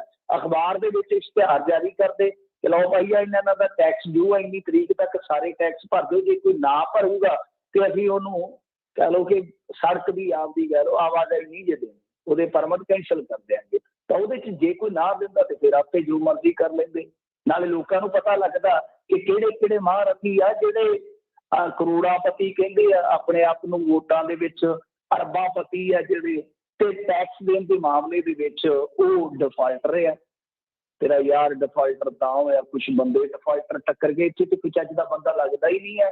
ਸੋ ਇਸ ਕਰਕੇ ਇਹਨਾਂ ਨੂੰ ਇਹ ਚੀਜ਼ ਜਿਹੜੀ ਹੈ ਨਾ ਕਿਤੇ ਉਹ ਖਤਾ ਦੇ ਗਈ ਜਿਹੜੀ ਇਹਨਾਂ ਨੇ ਕਾਹਲੀ 'ਚ ਕੀਤੀ। ਮੈਂ ਜਿਵੇਂ ਤੁਹਾਨੂੰ ਦੱਸਿਆ ਕਿ ਕਈ ਵਾਰ ਕਾਰਵਾਈ ਜਿਹੜੀ ਹੈ ਉਹ ਰਾਜਨੀਤਿਕ ਲਾਭ ਦੇ ਪੱਖ ਤੋਂ ਵੀ ਕੀਤੀ ਜਾਂਦੀ ਹੈ। ਹਾਲਾਂਕਿ ਲਾਭ ਰਾਜਾ ਵੜਿੰਗ ਨੇ ਇਹਨਾਂ ਦੀ ਡੇਲੀ ਬੁਕਿੰਗ ਦੇ ਵਿੱਚ ਜ਼ਰੂਰ ਕੀਤਾ, ਪਰ ਇਸ ਮਾਮਲੇ ਦੇ ਵਿੱਚ ਕਹਿ ਲਓ ਕਿ ਜਿਹੜੀ ਰਾਜਾ ਵੜਿੰਗ ਦੀ ਇਹ ਕਵਾਇਦ ਸੀ ਉਹ ਘਾਟੇਬੰਦੀ ਦੀ ਸਾਬਤ ਹੋਈ ਹੈ ਦੂਸਰੇ ਪਾਸੇ ਜੀ। ਤੇ ਅੱਗੇ ਡੀਜੀਪੀ ਦੇ ਅਹੁਦੇ ਤੋਂ ਹਟਾਉਣ ਨਾਲ ਕਾਂਗਰਸ ਦਾ ਦਲਿਤ ਸਿੱਖ ਵਿਰੋਧੀ ਚਿਹਰਾ ਬੇਨਕਾਬ ਹੋਇਆ, ਇਹ ਗੜੀ ਦਾ ਬਿਆਨ ਹੈ। ਹਾਂਜੀ, ਇਹ ਗੜੀ ਸਾਹਿਬ ਦਾ ਬਿਆਨ ਵਾ, ਪਰ ਮੈਨੂੰ ਸਮਝ ਨਹੀਂ ਆਉਂਦੀ। ਅੱਜ ਜਿਹੜੀ ਤੁਸੀਂ ਗੱਲ ਕਹਿ ਕੇ ਹਟੇ ਹੋ, ਗੱਲ ਕਰਕੇ ਹਟੇ ਹੋ, ਆ ਤੁਸੀਂ ਦੇਖ ਲਓ ਹੁਣ ਇੱਕ ਅਫਸਰ ਆ, ਅਫਸਰ ਕੋਈ ਉਹਦੇ ਤੇ ਕੋਈ ਇਹ ਤੇ ਹੈ ਨਹੀਂਗਾ ਕਿ ਕੋਈ ਕੇਸ ਪਾ ਦਿੱਤਾ ਗਿਆ, ਉਹ ਅਫਸਰ ਆ ਜਿਹੜਾ ਉਹ ਜਾਂ ਕਿਤੇ ਇੱਥੋਂ ਬਦਲ ਕੇ ਬਹੁਤ ਦੂਰ ਦਰਾਡੇ ਘੱਲ ਦਿੱਤਾ ਗਿਆ। ਇਹ ਰੂਟੀਨ ਦਾ ਕੰਮ ਆ। ਦੇਖੋ ਪਾਵਰ ਦੇ ਵਿੱਚ ਕੱਲ ਨੂੰ ਮੰਨ ਲਓ ਅਕਾਲੀ ਦਲ ਬਸਪਾ ਆ ਜਾਏਗਾ, ਕੀ ਉਹ ਆਪਣਾ ਪਸੰਦੀਦਾ ਅਫਸਰ ਨਹੀਂ ਲਾਉਣਗੇ? ਜੇ ਕੋਈ ਮੰਨ ਲਓ ਆਪਸ ਦੇ ਵਿੱਚ ਕੋਈ ਟਸਲਬਾਜ਼ੀ ਹੁੰਦੀ ਹੈ ਕਿ ਯਾਰ ਇਹ ਠੀਕ ਨਹੀਂ ਹੈ, ਤਾਂ ਕੀ ਉਹਨੂੰ ਬਦਲਣਗੇ? ਨਹੀਂ। ਇਹਨਾਂ ਨੇ ਤਾਂ ਸੁਮੇਧ ਸੈਣੀ ਲਾ ਦਿੱਤਾ ਸੀਗਾ ਅਕਾਲੀ ਦਲ ਬਾਦਲ ਵਾਲਿਆਂ, ਉਹ ਸੁਮੇਧ ਸੈਣੀ ਜਿਹਦੇ ਖਿਲਾਫ ਲੜਾਈ ਲੜਦਾ ਸੀ ਕਦੇ ਅਕਾਲੀ ਦਲ। ਔਰ ਕਮਾਲ ਦੀ ਗੱਲ ਇਹ ਹੈ ਕਿ ਇਜ਼ਹਾਰ ਆਲਮ ਨੂੰ ਪਾਰਟੀ 'ਚ ਲੈ ਲਿਆ ਗਿਆ ਸੀਗਾ, ਜਿਨ੍ਹਾਂ ਦੇ ਖਿਲਾਫ ਲੜਾਈ ਲੜਦਾ ਸੀ ਅਕਾਲੀ ਦਲ। ਤਾਂ ਖੈਰ ਚਲੋ ਇਹ ਸਾਰੀਆਂ ਚੀਜ਼ਾਂ ਤਾਂ ਹੈ, ਪਰ ਇਹ ਹੁਣ ਰਾਜਨੀਤਿਕ ਮਜਬੂਰੀ ਹੈ। ਸਹੋਤਾ ਸਾਹਿਬ ਨੂੰ ਹਟਾ ਦਿੱਤਾ ਗਿਆ। ਕਾਰਜਕਾਰੀ ਡੀਜੀਪੀ ਸਨ, ਪੱਕੇ ਤਾਂ ਸੀਗੇ ਹੀ ਨਹੀਂ। ਪੱਕਾ ਡੀਜੀਪੀ ਤਾਂ UPSC ਨੇ ਜੋ ਸ਼ਾਰਟ ਲਿਸਟ ਕਰਕੇ ਪੈਨਲ ਘੱਲਣਾ ਵਾ ਉਹਦੇ 'ਚੋਂ ਲੱਗਣਾ। ਇਹ ਤਾਂ ਕਾਰਜਕਾਰੀ ਹੈ। ਲੋਕਾਂ ਨੂੰ ਅੱਧੀ ਗੱਲ ਦੱਸਦੇ ਆ, ਅੱਧੀ ਗੱਲ ਲੁਕਾ ਜਾਂਦੇ ਆ। ਫਿਰ ਦੂਜੀ ਗੱਲ ਇਹ ਆ ਕਿ ਆਪਾਂ ਨੂੰ ਵੀ ਪਤਾ ਨਵਜੋਤ ਸਿੰਘ ਸਿੱਧੂ ਵਿਟਰਿਆ ਪਿਆ ਹੋਇਆ, ਉਹ ਹੁਣ ਸੱਤਾਧਾਰੀ ਪਾਰਟੀ ਦਾ ਪ੍ਰਧਾਨ ਹੈ, ਬਈ ਮਾੜਾ ਮੋਟਾ ਤਾਂ ਜਿਹੜਾ ਜੋਰ ਚੱਲਦਾ ਹੀ ਆ। 5-7 ਦਿਨ ਵਾਸਤੇ ਇਹ ਸਭ ਨੂੰ ਪਤਾ ਹੈ ਕਿ ਡੀਜੀਪੀ ਕਿਉਂ ਬਦਲਿਆ ਗਿਆ, ਕਿਉਂ? ਇਸ ਕਰਕੇ ਕਿ ਕਾਰਵਾਈ ਜਿਹੜੀ ਹੈ ਕੁਛ ਵੱਡੀ ਕਰਕੇ ਦਿਖਾ ਦਿੱਤੀ ਜਾਵੇ, ਨਹੀਂ ਤਾਂ ਕੰਮ ਸਾਰਾ ਠੁੱਸ ਹੋ ਜਾਏਗਾ। ਦੂਜੇ ਅਫਸਰ ਜਿਹੜੇ ਹੱਥ ਨਹੀਂ ਪਾਉਂਦੇ ਨਵਜੋਤ ਸਿੰਘ ਸਿੱਧੂ ਨੂੰ, ਇਸ ਡੀਜੀਪੀ ਤੋਂ ਉਮੀਦ ਆ ਕਿ ਕੁਛ ਵੱਡਾ ਹੋ ਜਾਏਗਾ। ਵੱਡਾ ਹੁੰਦਾ ਜਾਂ ਨਹੀਂ ਹੁੰਦਾ, ਪਰ ਮੈਂ ਇਸ ਚੀਜ਼ ਦੇ ਨਾਲ ਬਿਲਕੁਲ ਟੋਟਲੀ ਤੁਹਾਡੇ ਨਾਲ ਐਗਰੀ ਕਰਦਾ ਵਾਂ ਕਿ ਇਹ ਚੀਜ਼ਾਂ ਜਿਹੜੀਆਂ ਨੇ ਉਹ ਰਾਜਨੀਤੀ 'ਚ, ਹਾਲਾਂਕਿ ਠੀਕ ਹੈ ਐਸੀ ਭਾਈਚਾਰੇ ਦੀ ਗੱਲ ਹੋਣੀ ਚਾਹੀਦੀ ਹੈ, ਉਹਨਾਂ ਨੂੰ ਵੱਧ ਤੋਂ ਵੱਧ ਤੁਸੀਂ ਜੋ ਦੇ ਸਕਦੇ ਹੋ, ਉਹਨਾਂ ਦੇ ਬੱਚਿਆਂ ਨੂੰ ਤਾਲੀਮ ਦੇਵੋ, ਵੱਧ ਤੋਂ ਵੱਧ ਮੌਕੇ ਦੇਵੋ, ਉਹ ਸਾਰੀਆਂ ਚੀਜ਼ਾਂ ਆਪਣੀ ਥਾਂ ਤੇ ਨੇ, ਉਹਨਾਂ ਦੇ ਹੱਕ ਹਕੂਕ। ਪਰ ਹਰੇਕ ਗੱਲ 'ਚ ਜਾਤੀਵਾਦ ਵਾੜ ਦੇਣਾ, ਇਹ ਤੇ ਹੁਣ ਪਤਾ ਨਹੀਂ ਤੁਹਾਡੀ ਮਜਬੂਰੀ ਹੈ ਜਾਂ ਕਹਿ ਲਓ ਕਿ ਆਦਤ ਜਿਹੜੀ ਹੈ ਉਹ ਜ਼ਰੂਰੀ ਹੈ ਬਸ। ਬਿਲਕੁਲ ਜੀ, ਇੱਕ ਗੱਲ ਤੁਸੀਂ ਬੜੀ ਵਧੀਆ ਕਹੀ ਹੈ, ਤਲੀਮ ਬਾਰੇ ਤਾਂ ਉੱਥੇ ਕੋਈ ਵੀ ਨਹੀਂ ਪੁੱਛਦਾ। ਪੰਜਾਬ ਦਾ ਇੱਕ ਵੀ ਬੰਦਾ ਨਹੀਂ ਪੁੱਛਦਾ ਕਿ ਸਾਡੀ ਉੱਚ ਸਿੱਖਿਆ ਲਈ ਕੁਛ ਨਾ ਕੁਛ ਕੀਤਾ ਜਾਵੇ। ਤੇ ਸਰੋਤੇ ਤੁਸੀਂ ਕਾਲ ਕਰ ਸਕਦੇ ਹੋ 4082725200 ਤੁਹਾਡਾ ਕੋਈ ਸਵਾਲ ਹੈ ਤੁਸੀਂ ਕਾਲ ਕਰ ਸਕਦੇ ਹੋ। ਤੇ ਅਖੀਰ ਦੇ ਵਿੱਚ ਗੱਲ ਕਰਦੇ ਹਾਂ ਕਾਂਗਰਸੀ ਵਿਧਾਇਕਾਂ ਨੇ ਦਿੱਤਾ ਬੇਹੁਦਾ ਬਿਆਨ ਤੇ ਉਹੀ ਕਿਰਕਰੀ। ਹਾਂਜੀ ਹਾਂਜੀ, ਇਹ ਦੇਖੋ ਇੱਥੋਂ ਦਾ ਨਹੀਂ ਹੈਗਾ, ਇਹ ਕੰਨੜ ਰਾਜਨੀਤੀ ਦਾ ਸਿਤਾਰਾ ਕਹਿ ਲਓ, ਸਿਤਾਰਾ ਵੀ ਕਹਦਾ, ਇਹਦੇ ਸਿਤਾਰੇ ਹੁਣ ਗਰਦਿਸ਼ 'ਚ ਚਲੇ ਜਾਣੇ ਆ। ਬੰਦਾ ਵਿਵਾਦਤ ਹੀ ਹੈ ਵੈਸੇ। ਇਹ ਨਾ ਕਾਂਗਰਸ ਸਰਕਾਰ ਜਦੋਂ ਚੱਲਦੀ ਸੀਗੀ ਉਹਨਾਂ ਦੇ ਨਾਲ ਰਲ ਕੇ ਜਿਹੜੇ ਹੈਗੇ ਸੀ ਇਹਨਾਂ ਦੇ ਲਾਈਨਸ ਪਾਰਟਨਰ, ਪਤਾ ਨਹੀਂ TDS ਪਾਰਟੀ ਸੀ ਸ਼ਾਇਦ, ਤਾਂ ਉਦੋਂ ਇਹ ਸਪੀਕਰ ਵੀ ਹੋਇਆ ਕਰਦੇ ਸਨ। ਤਾਂ ਇਹਦੇ ਵਿੱਚ ਹੋਇਆ ਕੀ ਆ ਕਿ ਕੋਈ ਬਹਿਸ ਹੋ ਰਹੀ ਸੀ ਕਿਸੇ ਮਸਲੇ ਦੇ ਵਿੱਚ, ਕਿਸਾਨਾਂ ਤੇ ਇਹ ਚਰਚਾ ਮੰਗ ਰਹੇ ਸੀਗੇ। ਜੋ ਸਪੀਕਰ ਸੀਗੇ, ਮੌਜੂਦਾ ਸਪੀਕਰ ਆ, ਉਹ ਕੋਈ ਮਜ਼ਾਕ ਕਰ ਰਹੇ ਸੀਗੇ ਕਿਸੇ ਲਾਈਵ ਮੋਡ ਦੇ ਵਿੱਚ। ਉਹਨਾਂ ਨੇ ਕਿਹਾ ਕਿ ਜੋ ਵੀ ਤੁਸੀਂ ਲੋਕ ਤੈਅ ਕਰੋਗੇ ਮੈਂ ਹਾਂ ਕਰ ਦੂੰਗਾ। ਮੈਂ ਸੋਚ ਰਿਹਾ ਕਿ ਸਾਨੂੰ ਸਭ ਨੂੰ ਇਸ ਪਰਿਸਥਿਤੀ ਦਾ ਆਨੰਦ ਲੈਣਾ ਚਾਹੀਦਾ। ਮੈਂ ਇਸ ਸਿਸਟਮ ਨੂੰ ਕੰਟਰੋਲ ਜਾਂ ਰੈਗੂਲੇਟ ਨਹੀਂ ਕਰ ਸਕਦਾ। ਮੇਰੀ ਚਿੰਤਾ ਬਸ ਇਹ ਹੈ ਕਿ ਸਦਨ ਦੀ ਕਾਰਵਾਈ ਪੂਰੀ ਹੋਣੀ ਚਾਹੀਦੀ ਹੈ। ਤੇ ਇਹਨੇ ਅੱਗੋਂ ਉੱਠ ਕੇ, ਇਹ ਰਮੇਸ਼ ਕੁਮਾਰ ਨੇ ਉੱਠ ਕੇ ਆਖ ਦਿੱਤਾ ਕਿ ਜਦੋਂ ਰੇਪ ਤਾਂ ਫਿਰ ਹੋਣਾ ਹੀ ਆ ਤੇ ਚੁੱਪਚਾਪ ਲੇਟ ਕੇ ਮਜ਼ਾ ਲੈ ਲੈਣਾ ਚਾਹੀਦਾ ਹੈ। ਇਹ ਗੱਲ ਜਿਹੜੀ ਆ ਉਹ ਬੜੀ ਨਾਗਵਾਰ ਗੁਜ਼ਰੀ ਲੋਕਾਂ ਨੂੰ ਕਿ ਇੱਕ ਤੇ ਆ ਕਿ ਤੂੰ ਖੁਦ ਸਾਬਕਾ ਸਪੀਕਰ ਵਾਂ, ਫਿਰ ਤੂੰ ਕਿੱਥੇ ਖਲੋ ਕੇ ਕਿਸ ਤਰ੍ਹਾਂ ਦੀ ਇੱਕ ਬੜੀ ਹੌਲੇ ਦਰਜੇ ਦੀ ਗੱਲ ਜਾਂ ਹੌਲੇ ਦਰਜੇ ਦੀ ਮਿਸਾਲ ਦੇ ਰਿਹਾ। ਔਰ ਇਹ ਬੰਦੇ ਨੇ ਪਹਿਲਾਂ ਵੀ ਕਿਹਾ ਸੀਗਾ, ਇੱਕ ਐਸਾ ਸ਼ਬਦ ਇਸਤੇਮਾਲ ਕੀਤਾ ਸੀ, ਉਦੋਂ ਵੀ ਬੜਾ ਇਤਰਾਜ਼ਯੋਗ ਮੰਨਿਆ ਗਿਆ ਸੀਗਾ। ਉਸ ਟਾਈਮ ਵੀ ਇਹ ਸਪੀਕਰ ਦੀ ਕੁਰਸੀ ਤੇ ਬੈਠ ਕੇ ਨੇ ਆਖਿਆ ਸੀਗਾ ਕਿ ਜੋ ਰੌਲੇ ਰੱਪੇ ਵਾਲਾ ਹਾਲਾਤ ਆ, ਮੇਰੀ ਪੋਜੀਸ਼ਨ ਇਸ ਵੇਲੇ ਇੱਕ ਰੇਪ ਵਿਕਟਮ ਵਾਲੀ ਬਣੀ ਪਈ ਹੈ। ਰੇਪ ਪਤਾ ਨਹੀਂ ਕਿਉਂ ਬਾਰ-ਬਾਰ ਕਰਦਾ। ਸੋ ਕਾਫੀ ਕਿਰਕਰੀ ਹੋਈ ਆ ਪੂਰੇ ਮੁਲਕ ਦੇ ਵਿੱਚ। ਕਾਫੀ ਵੱਡੇ ਜਿਹੜੇ ਨੇਤਾ ਨੇ ਜਾਂ ਜਿਹੜੇ ਵੱਡੀਆਂ ਹਸਤੀਆਂ ਨੇ ਜਾਂ ਨਾਰੀਵਾਦੀ ਲੋਕ ਨੇ, ਉਹਨਾਂ ਨੇ ਕਾਫੀ ਜ਼ਿਆਦਾ ਇਹਦਾ ਕ੍ਰਿਟਿਸਿਜ਼ਮ ਕੀਤਾ ਵਾ ਜੀ। ਕਈ ਵਾਰੀ ਮੂੰਹ ਦੇ ਵਿੱਚੋਂ ਪਤਾ ਨਹੀਂ ਕੀ ਕੁਛ ਨਿਕਲ ਜਾਂਦਾ ਇਹਨਾਂ ਦੇ ਉੱਤੇ। ਸਰੋਤਿਆਂ ਨੇ ਅਸੀਂ ਬ੍ਰੇਕ ਲੈ ਕੇ ਬ੍ਰੇਕ ਤੋਂ ਬਾਅਦ ਫਿਰ ਤੁਹਾਡੇ ਰੂਬਰੂ ਹੁੰਨੇ ਆ। ਤੁਸੀਂ ਕਾਲ ਕਰ ਸਕਦੇ ਹੋ 4082725200 ਸਟੂਡੀਓ ਦਾ ਫੋਨ ਨੰਬਰ ਹੈ। ਵਾਪਸ ਆਉਣੇ ਇੱਕ ਬ੍ਰੇਕ ਤੋਂ ਬਾਅਦ।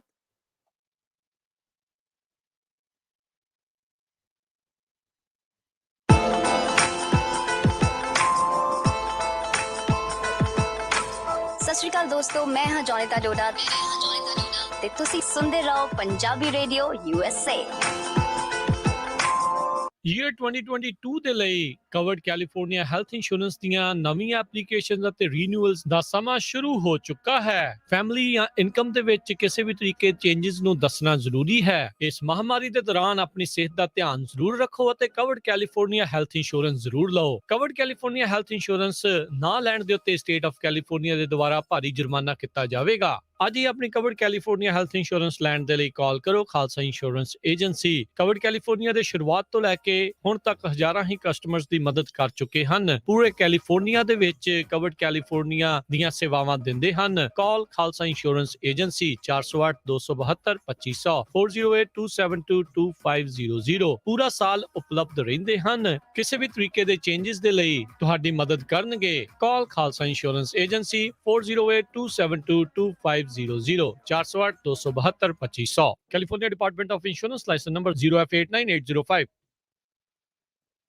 ਉਹ ਭਗਵਾਨੇ ਮੈਂ ਬੜਾ ਖੁਸ਼ ਆ ਅੱਜ, ਕਿਉਂਕਿ ਅੱਜ ਮੇਰਾ ਲੱਗ ਗਿਆ ਇੰਕਰੀਮੈਂਟ ਤੇ ਅੱਜ ਕੁਝ ਵਧੀਆ ਜੀ ਡਿਸ਼ ਬਣਾ ਖਾਣੇ 'ਚ। ਇੰਕਰੀਮੈਂਟ ਲੱਗਾ ਤੇ ਉਹ ਵੀ ਮੈਂ ਘਰ ਦੇ ਵਿੱਚ ਬਣਾਵਾਂ। ਮੈਂ ਘਰ ਕੁਝ ਨਹੀਂ ਬਣਾਉਣਾ, ਮੈਂ ਤਾਂ ਲੈਣੀ ਆ ਤੁਹਾਡੇ ਤੋਂ ਅੱਜ ਪੀਜ਼ਾ ਪਾਰਟੀ, ਤੇ ਉਹ ਵੀ ਦਾ ਓਰੀਜਨਲ ਸ਼ਿਕਾਗੋਜ਼ ਪੀਜ਼ਾ ਐਂਡ ਕਰੀ ਐਲ ਗਰੋਵ ਵਾਲਿਆਂ ਦੇ ਜਾ ਕੇ। ਤੂੰ ਖਾਏਂਗੀ ਪੀਜ਼ਾ ਤੇ ਮੈਂ ਕੀ ਖਾਵਾਂਗਾ? ਤੁਸੀਂ ਖਾਈਓ ਆਪਣੇ ਪਸੰਦ ਦੇ ਪਨੀਰ ਦੇ ਪਕੌੜੇ ਤੇ ਛੋਲੇ ਭਟੂਰੇ, ਤੇ ਨਾਲੇ ਟਿੱਕੀਆਂ ਵੀ ਮਿਲਦੀਆਂ ਨੇ। ਦਾ original Chicago pizza and curry, ਜਿੱਥੇ ਤੁਹਾਨੂੰ ਮਿਲਣਗੇ chicken pizza, desi style pizza, meat pizza, veggie pizza, paneer pizza ਤੇ ਨਾਨ ਪੀਜ਼ਾ। ਇਸ ਤੋਂ ਇਲਾਵਾ ਬ੍ਰੈਡ ਸਟਿਕਸ, ਵਿੰਗਸ, ਸੈਲਡ ਅਤੇ ਪਾਸਤਾ ਵੀ ਤੁਸੀਂ ਖਾ ਸਕਦੇ ਹੋ। ਤੁਸੀਂ ਬੈਠ ਕੇ ਵੀ ਖਾ ਸਕਦੇ ਹੋ ਜਾਂ ਫਿਰ ਟੇਕ ਆਊਟ ਵੀ ਲੈ ਸਕਦੇ ਹੋ। ਇਸ ਤੋਂ ਇਲਾਵਾ ਇਹ ਡਿਲੀਵਰੀ ਵੀ ਕਰਦੇ ਨੇ। ਓਪਨ ਹਫਤੇ ਦੇ 7 ਦਿਨ ਸਵੇਰੇ 11 ਵਜੇ ਤੋਂ ਲੈ ਕੇ ਰਾਤੀ 10 ਵਜੇ ਤੱਕ। ਵਧੇਰੇ ਜਾਣਕਾਰੀ ਦੇ ਲਈ ਕਾਲ ਕਰੋ 9164784444 916 478 4444 ਤੇ। ਇਹ ਸਾਰੇ ਇਵੈਂਟਸ ਦੇ ਲਈ ਕੈਟਰਿੰਗ ਵੀ ਕਰਦੇ ਨੇ। ਦਾ original Chicago's pizza and curry Elk Grove. Padda insurance and registration services ਇੱਥੇ ਹੋਮ, ਆਟੋ, ਲਾਈਫ ਅਤੇ ਹੈਲਥ ਇੰਸ਼ੋਰੈਂਸ ਕੀਤੀ ਜਾਂਦੀ ਹੈ। ਟਰੱਕਾਂ ਵਾਲਿਆਂ ਵਾਸਤੇ ਹਰ ਤਰ੍ਹਾਂ ਦੀ ਇੰਸ਼ੋਰੈਂਸ ਅਤੇ ਪਰਮਿਟ ਉਪਲਬਧ ਕਰਵਾਉਂਦੇ ਹਨ। ਤਾਂ ਅੱਜ ਹੀ ਪਰਮਜੀਤ ਸਿੰਘ ਪੱਡਾ ਨੂੰ 9166222822 ਤੇ ਕਾਲ ਕਰੋ। ਇੱਥੇ ਇੰਡੀਵਿਜੂਅਲ ਅਤੇ ਬਿਜ਼ਨਸ ਟੈਕਸ ਫਾਈਲਿੰਗ ਦੇ ਨਾਲ-ਨਾਲ ਨੋਟਰੀ ਦੀਆਂ ਸੇਵਾਵਾਂ ਵੀ ਉਪਲਬਧ ਹਨ। Address 8620 Antelope North road, suite B, Antelope, ਜਾਂ ਵਿਜ਼ਿਟ paddaiinsurance.com। ਕਾਲ 9166222822 916 622 2822।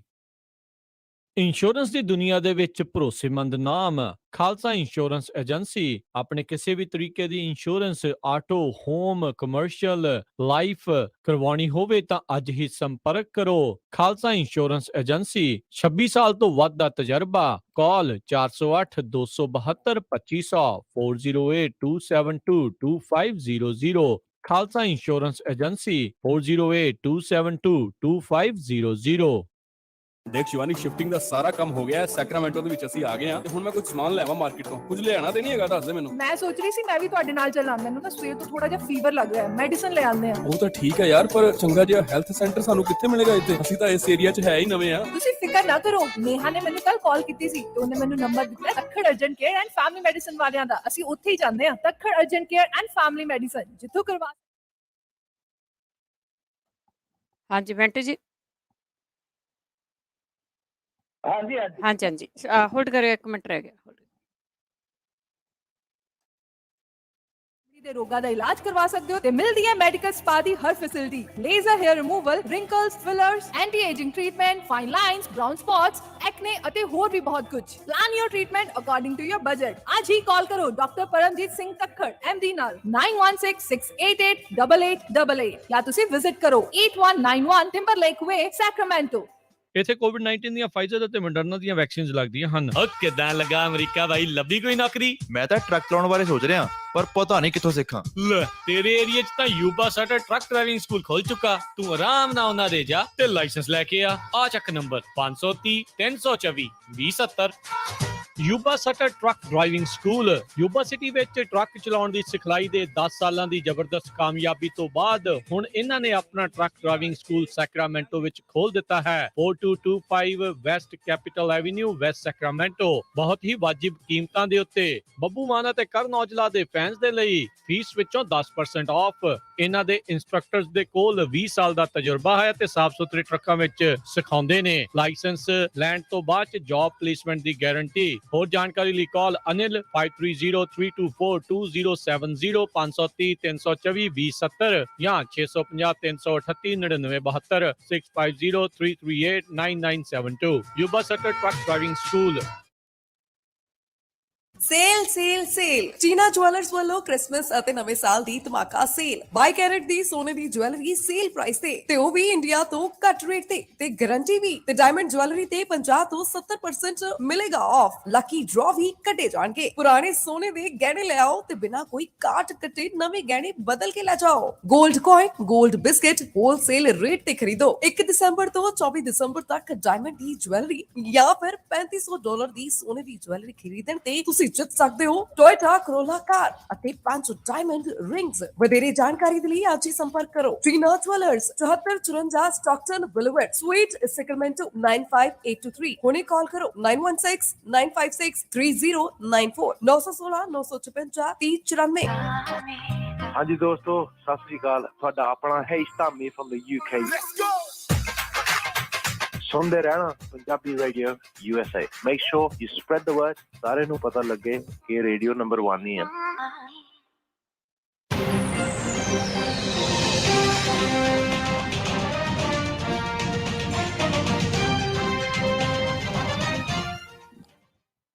ਪੰਜਾਬੀ ਰੇਡੀਓ USA ਸੁਣ ਰਹੇ ਸਾਰੇ ਸਰੋਤਿਆਂ ਦਾ ਸਵਾਗਤ ਕਰਦੇ ਆ। ਤੁਸੀਂ ਜੁੜੇ ਹੋਏ ਹੋ ਪੰਜਾਬੀ ਰੇਡੀਓ USA ਨਾਲ। ਪੰਜਾਬੀ ਰੇਡੀਓ USA ਦੇ ਇਸ ਹਿੱਸੇ ਦੇ ਵਿੱਚ ਪ੍ਰੋਗਰਾਮ ਦੇ ਵਿੱਚ ਤੁਸੀਂ ਕਾਲ ਕਰਕੇ ਜੇ ਤੁਹਾਡਾ ਕੋਈ ਸਵਾਲ ਆ ਤੇ ਮਿੰਟੂ ਗੁਰਸਰੀ ਜੀ ਨੂੰ ਪੁੱਛ ਸਕਦੇ ਹੋ।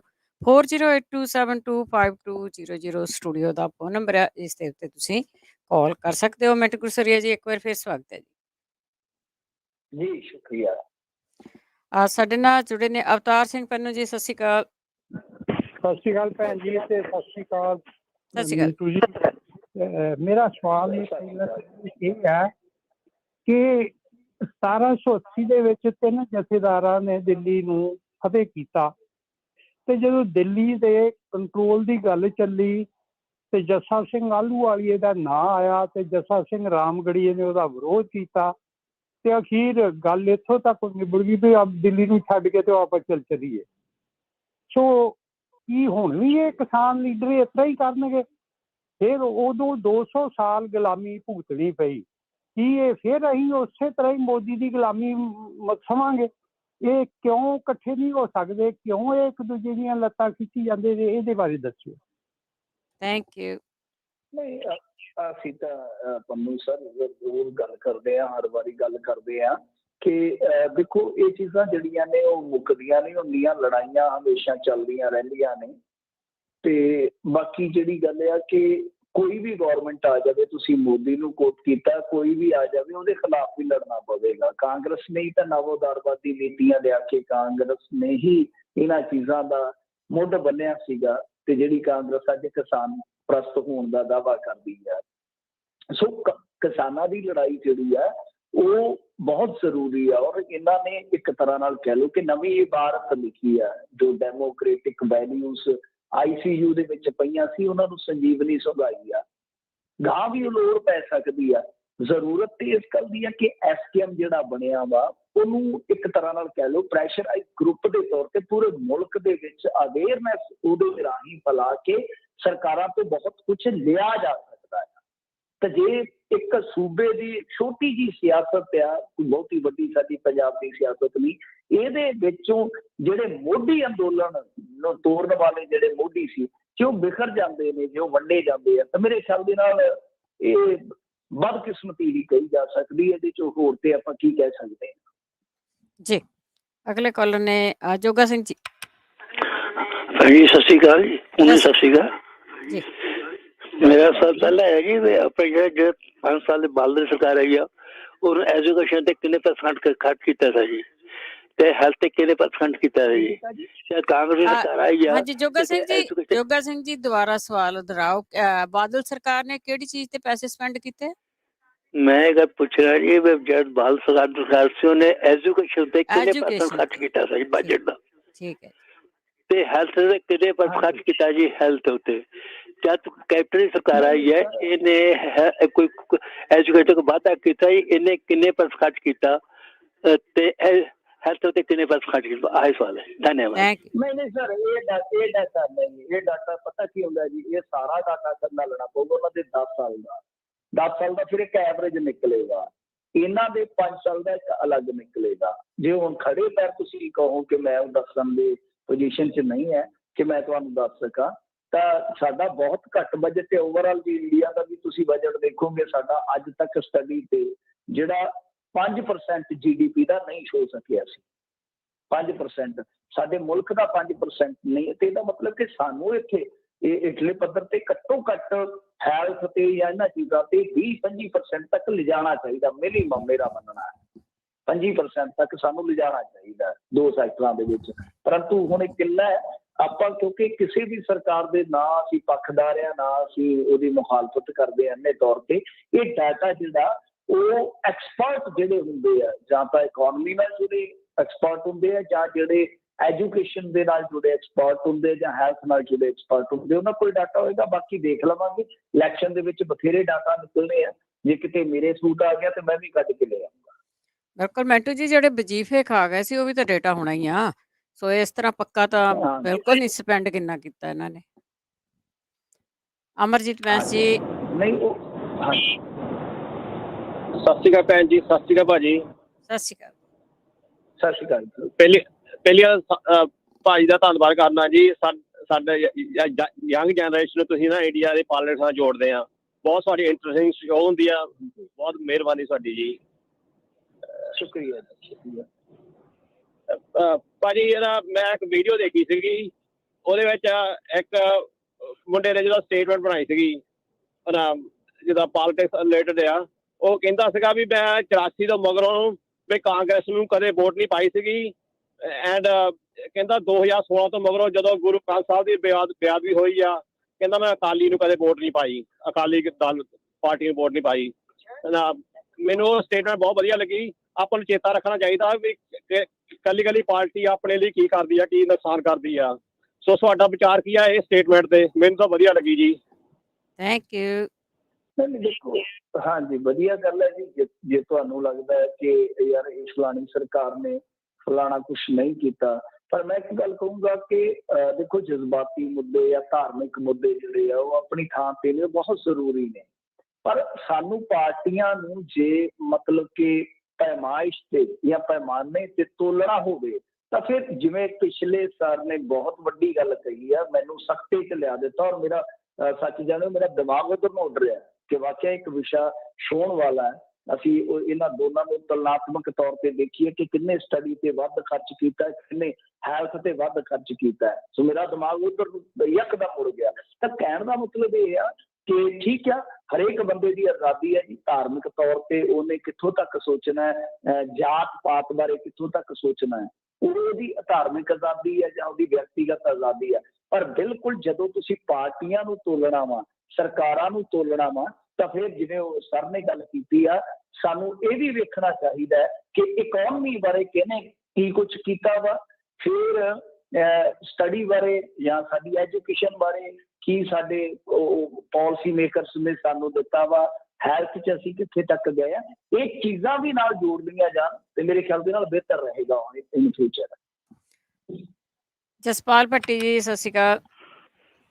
ਭੈਣ ਜੀ ਸਤਿ ਸ਼੍ਰੀ ਅਕਾਲ। ਮਿੰਟੂ ਜੀ ਸਤਿ ਸ਼੍ਰੀ ਅਕਾਲ। ਸਤਿ ਸ਼੍ਰੀ ਅਕਾਲ। ਸਤਿ ਸ੍ਰੀ ਅਕਾਲ। ਮਿੰਟੂ ਜੀ, ਅਕਾਲੀ ਦਲ ਦੀ ਇੱਕ ਰੈਲੀ ਮੈਂ ਦੇਖ ਰਿਹਾ ਸੀ, ਇੱਕ ਵੀਡੀਓ ਵਾਇਰਲ ਹੋਈ ਆ ਜਿਹਦੇ ਵਿੱਚ ਬਾਦਲ ਸਾਹਿਬ ਆਪਣਾ ਨਾਰਾ ਲਾ ਰਹੇ ਨੇ ਨਵਾਂ,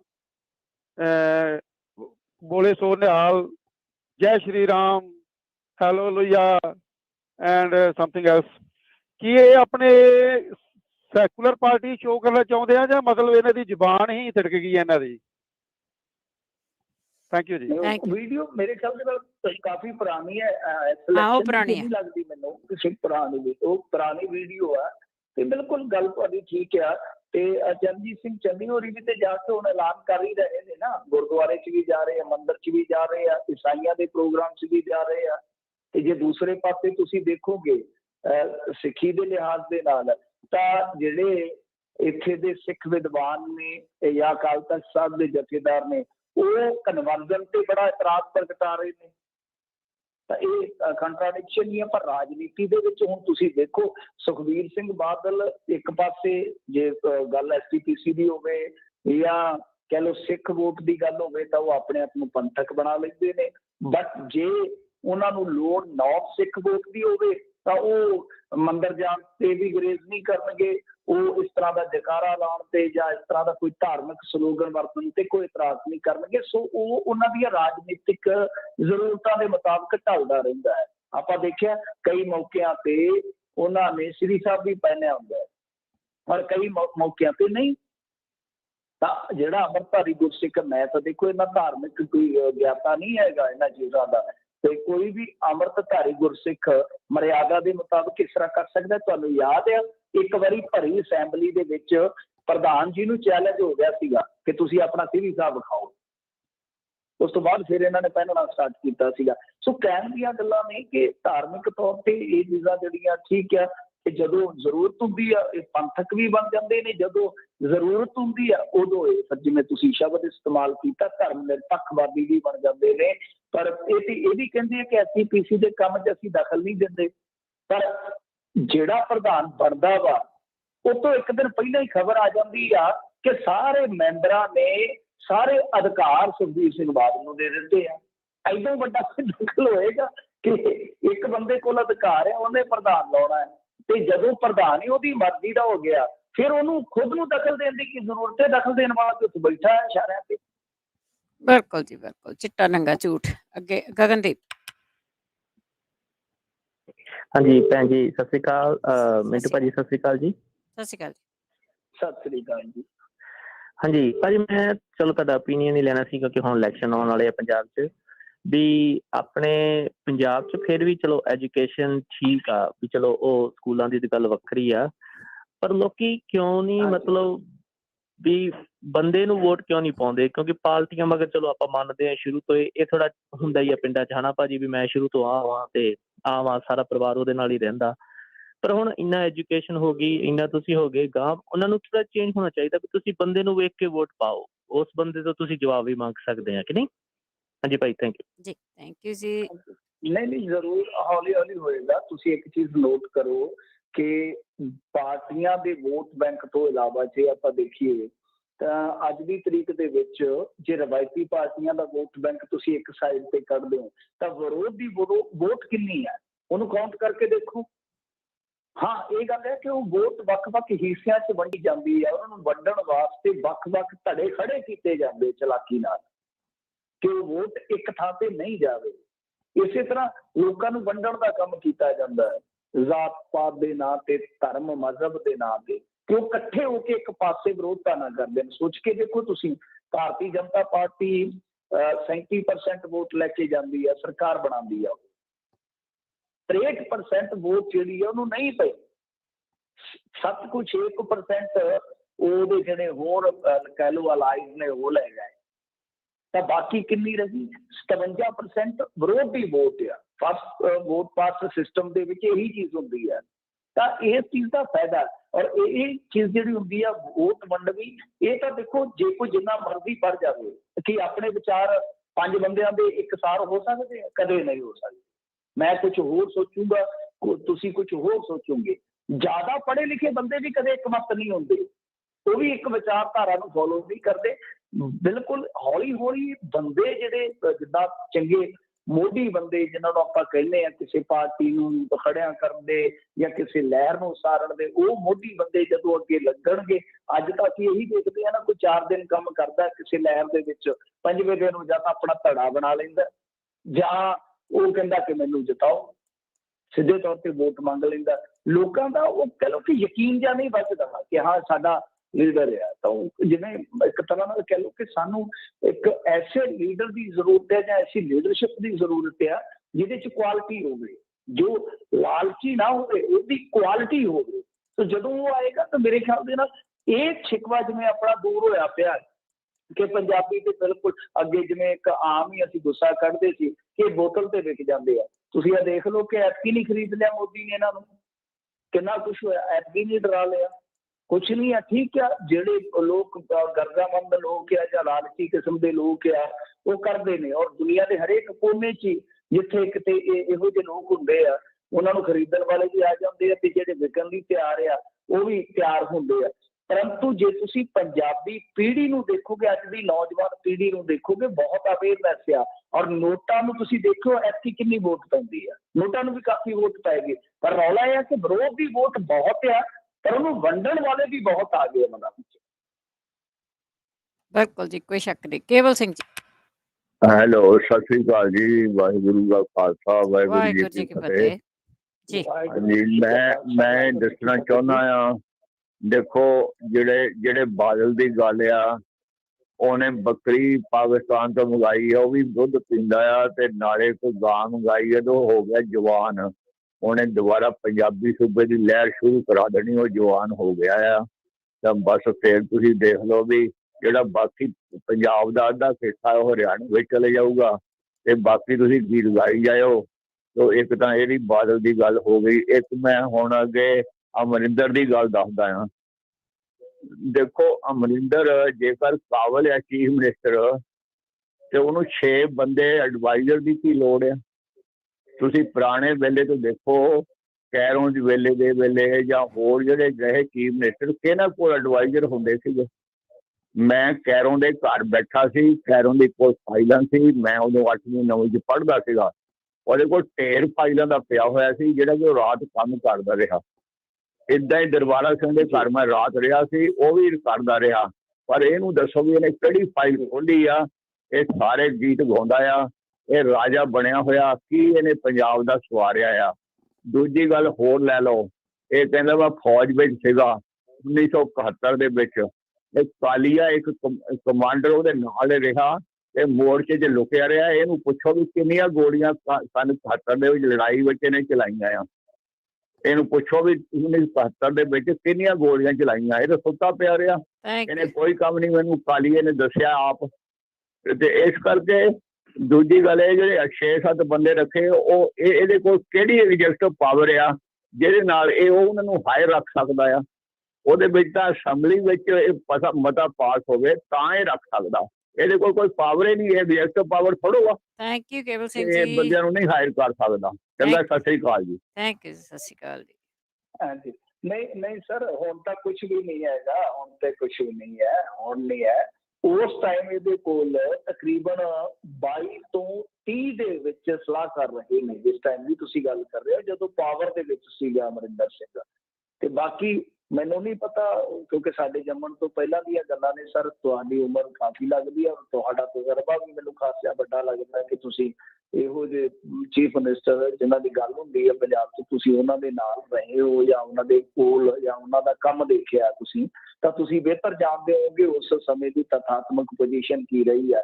ਪਰੰਤੂ ਬਿਲਕੁਲ ਇਸ ਗੱਲ ਦੇ ਨਾਲ ਮੈਂ ਐਗਰੀ ਕਰਦਾ, 101% ਕਰਦਾ ਕਿ ਜਦੋਂ ਕੋਈ ਚੀਫ ਮਿਨਿਸਟਰ ਹੈ, ਉਹਦੇ ਕੋਲ ਸਾਰੀ ਮਸ਼ੀਨਰੀ ਹੈ, ਉਹਦੇ ਕੋਲ IS ਨੇ, ਉਹਦੇ ਕੋਲ PCS ਨੇ, ਉਹਦੇ ਕੋਲ IPS ਨੇ, ਉਹਦੇ ਕੋਲ ਆਪਣੇ 116 MLA ਨੇ, ਉਹਦੇ ਕੋਲ ਆਪਣੇ ਮੈਂਬਰ ਪਾਰਲੀਮੈਂਟ ਨੇ, ਉਹਦੇ ਕੋਲ ਆਪਣਾ ਪੂਰਾ ਸੂਬਾ ਹੈ ਸਲਾਹ ਵਾਸਤੇ।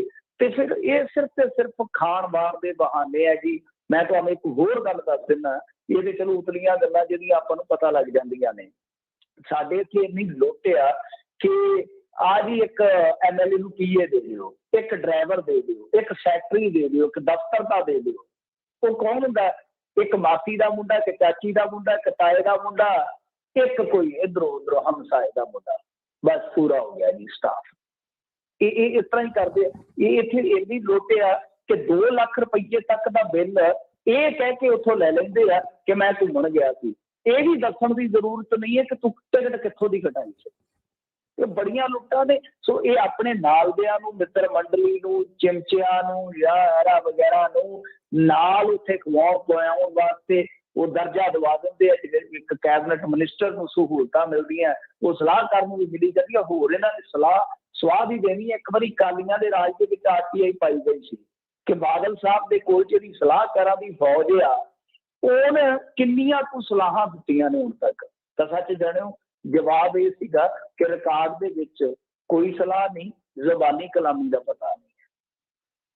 ਜੀ ਜੀ ਬਿਲਕੁਲ। ਹੁਣ ਤਾਂ ਮੈਨੂੰ ਲੱਗਦਾ ਮਿੰਟੂ ਜੀ ਕਿ ਉਹਨਾਂ ਦੇ ਸਲਾਹਕਾਰ ਰਾਜਨਾਥ ਹੋ ਗਿਆ, ਅਮਿਤ ਸ਼ਾਹ, ਹੁਣ ਤਾਂ ਵੱਡੇ ਸਲਾਹਕਾਰ ਰੱਖ ਲਿਆ ਹੁਣ ਤਾਂ। ਹਾਂਜੀ, ਹੁਣ ਸਲਾਹਕਾਰ ਵੱਡੇ ਰੱਖ ਲਏ ਆ। ਤੇ ਦੂਜੀ ਗੱਲ ਇਹ ਆ ਕਿ ਚਰਨਜੀਤ ਸਿੰਘ ਚੰਨੀ ਬਾਰੇ ਮੈਂ 1 ਮਹੀਨਾ ਪਹਿਲਾਂ ਸੁਣਿਆ ਸੀਗਾ ਕਿਸੇ ਦੇ ਕੋਲੋਂ ਕਿ ਇਹਨੇ ਕੋਈ ਸਲਾਹਕਾਰ ਹੁਣ ਤੱਕ ਨਹੀਂ ਸੀ ਰੱਖਿਆ। ਉਹ 1 ਮਹੀਨੇ ਤੋਂ ਬਾਅਦ ਕੋਈ ਰੱਖ ਲਿਆ ਹੋਵੇ ਮੈਨੂੰ ਪਤਾ ਨਹੀਂ। 1 ਮਹੀਨੇ ਪਹਿਲਾਂ ਮੈਨੂੰ ਚੰਡੀਗੜ੍ਹ ਦੇ ਇੱਕ ਮਿੱਤਰ ਨੇ ਦੱਸਿਆ ਸੀਗਾ ਕਿ ਚਰਨਜੀਤ ਸਿੰਘ ਚੰਨੀ ਦੇ ਸਟਾਫ ਦੇ ਵਿੱਚ ਕੋਈ ਸਲਾਹਕਾਰ ਨਹੀਂ ਹੈ। ਤਾਂ ਓਫੀਸ਼ੀਅਲੀ ਆਪਾਂ ਵੇਖਿਆ ਵੀ ਨਹੀਂ ਕਿਸੇ ਖਬਰ 'ਚ। ਦੇਖੋ ਮਿੰਟੂ ਜੀ, ਰਾਜਨੀਤਿਕ ਬੰਦੇ ਆ, ਇੰਨਾ ਐਕਸਪੀਰੀਅੰਸ ਹੈ, ਲੋੜ ਹੀ ਨਹੀਂ ਗੀ, ਪਰਪੱਕ ਹੁੰਦੇ ਆ। ਜੀ ਬਿਲਕੁਲ ਬਿਲਕੁਲ। ਨਹੀਂ, ਸਲਾਹ ਲੈਣੀ ਹੈ ਤਾਂ ਤੁਸੀਂ ਗਰਾਊਂਡ ਤੇ ਲਓ। ਆ ਤੁਹਾਡੇ ਕੋਲ ਟਵਿੱਟਰ ਹੈਗਾ, ਫੇਸਬੁੱਕ ਹੈ, ਤੁਸੀਂ ਸਾਰੇ ਇਸਤੇਮਾਲ ਕਰਦੇ ਹੋ, ਤੁਹਾਡੇ ਕੋਲ ਟੀਮਾਂ ਨੇ। ਤੁਸੀਂ ਇੱਕ ਮੁੱਦਾ ਰੱਖੋ ਤੇ ਤੁਹਾਨੂੰ ਪਿੰਡਾਂ ਦੀ ਸੱਤ 'ਚੋਂ ਉਹ ਸਲਾਹ ਆਏਗੀ ਜਿਹੜੀ ਤੁਹਾਡੇ ਪਾਲਿਸੀ ਮੇਕਰਸ ਨੇ ਵੀ ਕਦੇ ਸੋਚੀ ਨਹੀਂ ਹੋਣੀ। ਤੁਸੀਂ ਆਓ ਤੇ ਸਹੀ, ਵੱਟਾਂ ਤੇ ਆਓ, ਹੱਟਾਂ ਤੇ ਆਓ, ਭੱਠਾਂ ਤੇ ਆਓ, ਬਹੁਤ ਕੁਛ ਦੇਣ ਨੂੰ ਹੈਗਾ ਲੋਕਾਂ ਕੋਲੇ। ਤੁਹਾਨੂੰ ਇੰਨੀਆਂ ਸਲਾਹਾਂ ਦੇਵਾਂਗੇ ਕਿ ਟਰੱਕ ਭਰ ਕੇ ਲੈ ਜਾਓ। ਬਿਲਕੁਲ ਬਿਲਕੁਲ। ਸਾਡੇ ਲਾਸਟ ਕਾਲਰ ਨੇ ਸੁਰਿੰਦਰ ਜੀ, ਸਤਿ ਸ਼੍ਰੀ ਅਕਾਲ। ਹੈਲੋ, ਸਤਿ ਸ਼੍ਰੀ ਅਕਾਲ ਜੀ। ਹਾਂਜੀ, ਮੇਰੀ ਵੱਲੋਂ ਸਾਰੇ ਭੈਣਾਂ ਭਰਾਵਾਂ ਨੂੰ ਸਤਿਕਾਰ ਭਰੀ ਸਤਿ ਸ਼੍ਰੀ ਅਕਾਲ ਜੀ। ਜੀ ਸੁਰਿੰਦਰ, ਮੈਨੂੰ ਮਾਫ ਕਰਿਓ ਜੇਕਰ ਮੈਂ ਗਲਤ ਹੋਵਾਂ। ਤਾਂ ਮੇਰੀ ਸੋਚਣੀ ਇਹ ਆ ਵੀ ਜਿਹੜਾ SKM ਹੁਣ ਵੋਟਾਂ ਦੇ ਬਾਰੇ ਵਿੱਚ ਆਪਣੇ ਕੁਝ ਵਿਚਾਰ ਇਸ ਤਰ੍ਹਾਂ ਦੇ ਬਣਾ ਰਹੇ ਆ ਵੀ ਸ਼ਾਇਦ ਵਿੱਚ ਉਤਰੀਏ ਨਾ ਉਤਰੀਏ, ਪਰ ਇਹ ਆ ਵੀ ਇਹਨਾਂ ਨੂੰ ਇਹ ਚਾਹੀਦਾ ਵੀ ਜਿਸ ਤਰ੍ਹਾਂ ਇਨੀ ਏਡਾ ਲੋਕਾਂ ਪ੍ਰਤੀ ਵਧੀਆ ਕੰਮ ਹੋਇਆ ਜਾਂ ਜੋ ਵੀ ਉੱਥੇ ਫਤਿਹ ਪ੍ਰਾਪਤ ਕੀਤੀ ਆ, ਉਹ ਤਾਂ 5 ਸਟੇਟਾਂ ਦੇ ਵਿੱਚ ਹੀ ਇਹਨਾਂ ਦਾ ਸਮਝੋ ਵੀ ਇਹਨੀ ਕਾਫੀ ਆਪਣਾ ਨਾਮਣਾ ਬਣਾਇਆ। ਤੇ ਨਾਲ ਹੀ ਇਹੋ ਜਿਹੜੀਆਂ ਇਹਨਾਂ ਸਟੇਟਾਂ ਦੇ ਵਿੱਚ ਮੁੜ ਕੇ ਫਿਰ ਇਹੋ ਆਪਣਾ ਸਹੀ ਸਮਝੋ ਕਿ ਦਬਦਬਾ ਵੀ ਬਣਿਆ। ਤਾਂ ਇਹਨਾਂ ਨੂੰ ਵਧੀਆ ਇਹ ਹੋਊਗਾ ਕਿ ਇਹ ਸਾਰੇ ਇੰਡੀਆ ਲੈਵਲ ਤੇ ਇਸੇ ਤਰ੍ਹਾਂ ਦਾ ਆਪਣਾ ਇਹੋ ਆਪਣਾ ਪ੍ਰਭਾਵ ਛੱਡਣ, ਜਿਹਦੇ ਨਾਲ ਇਹ ਵਧੀਆ ਹੋਵੇ ਤੇ ਜਿਹੜਾ ਲੋਕਾਂ ਨੂੰ ਹੋਰ ਵੀ ਇਹਨਾਂ ਦੀ ਵੱਧ ਤੋਂ ਵੱਧ ਮਦਦ ਮਿਲ ਸਕੇ, ਜੋ ਕਿ ਇਲੈਕਸ਼ਨ ਦੇ ਵਿੱਚ ਜਾਣ ਦੇ ਨਾਲ ਇਹਨਾਂ ਦਾ ਉਲਟਾ ਬਹੁਤ ਜ਼ਿਆਦਾ ਅਸੀਂ ਸੋਚਦੇ ਕਿ ਨੁਕਸਾਨ ਹੋ ਜਾਏਗਾ। ਚੰਗਾ ਭੈਣ ਜੀ, ਹੋਰ ਵੀ ਜੀ ਸਤਿ ਸ਼੍ਰੀ ਅਕਾਲ ਜੀ। ਦਰੁਸਤ ਹੈ ਤੁਹਾਡੀ ਗੱਲ ਸਰ, ਦਰੁਸਤ ਹੈ। ਉਹ ਆ ਇੱਕ ਤੇ ਆ ਕਿ ਜਿਹੜਾ ਆਪਣਾ ਕਿਸਾਨ ਆ ਉਹ ਰਵਾਇਤੀ ਪਾਰਟੀਆਂ 'ਚ ਵੰਡਿਆ ਹੋਇਆ ਔਰ ਆਮ ਆਦਮੀ ਪਾਰਟੀ ਨਾਲ ਵੀ ਜੁੜਿਆ ਹੋਇਆ। ਫਿਰ ਦੂਜੀ ਗੱਲ ਇਹ ਹੈ ਕਿ ਸਾਰੀਆਂ ਕਿਸਾਨ ਜਥੇਬੰਦੀਆਂ ਸਹਿਮਤ ਤੇ ਹੈ ਹੀ ਨਹੀਂ ਹੈ। ਉਹਦੇ 'ਚੋਂ ਵੱਡਾ ਜਿਹੜਾ ਮਾਲਵੇ ਦਾ ਗਰੁੱਪ ਆ, ਉਗਰਾਹਾਂ ਗਰੁੱਪ, ਉਹ ਕਹਿੰਦੇ ਕਿ ਨਹੀਂ ਅਸੀਂ ਇਲੈਕਸ਼ਨ 'ਚ ਜਾਣਾ। ਇਹਦਾ ਮਤਲਬ ਕਿ ਉਹ ਸਪੋਰਟ ਤੁਹਾਨੂੰ ਖੁਦ ਨਹੀਂ ਕਰਨਗੇ। ਮਤਲਬ ਖੁਦ ਇੱਕ ਕਿਸਾਨ, ਵੱਡੀ ਕਿਸਾਨ ਜਥੇਬੰਦੀ ਜਿਹੜੀ ਸਭ ਤੋਂ ਵੱਡੀ ਪੰਜਾਬ ਦੀ ਕਿਸਾਨ ਜਥੇਬੰਦੀ ਹੈ, ਜਿਹਦਾ ਕਾਡਰ ਸਭ ਤੋਂ ਵੱਡਾ ਵਾ, ਉਹ ਤੁਹਾਨੂੰ ਸਪੋਰਟ ਨਹੀਂ ਕਰੂਗੀ। ਫਿਰ ਮਾਝੇ ਵਾਲੇ, ਜਿਨ੍ਹਾਂ ਦਾ ਮਾਝੇ 'ਚ ਸਭ ਤੋਂ ਜ਼ਿਆਦਾ ਅਸਰ ਆ, ਸਰਵਣ ਸਿੰਘ ਪੰਧੇਰ ਹੋਰੀ ਆ ਜਿਹੜੇ, ਉਹ ਇਲੈਕਸ਼ਨ 'ਚ ਨਹੀਂ ਆਉਣਗੇ, ਉਹ ਤੁਹਾਡੀ ਸਪੋਰਟ ਨਹੀਂ ਕਰਨਗੇ। ਤਾਂ ਮਾਲਵੇ ਦੇ ਵਿੱਚ ਜਿਹੜੀਆਂ ਯੂਨੀਅਨਾਂ ਨੇ, ਉਹ ਜਿਹੜਾ ਸਾਡਾ ਏਰੀਆ, ਇਹਦੇ ਵਿੱਚ ਲੈਫਟਿਸਟ ਵੀ ਬਰੋਬਰ ਦੇ ਕਹਿ ਲਓ ਕਿ ਹੈਗੇ ਨੇ। ਲੈਫਟਿਸਟ ਜੇ ਜਾਣਗੇ ਰਾਜਨੀਤੀ 'ਚ ਤਾਂ ਉਹ ਆਪਣੀ ਵਿਚਾਰਧਾਰਾ ਵੀ ਵੇਖਣਗੇ ਕਿਤੇ ਨਾ ਕਿਤੇ।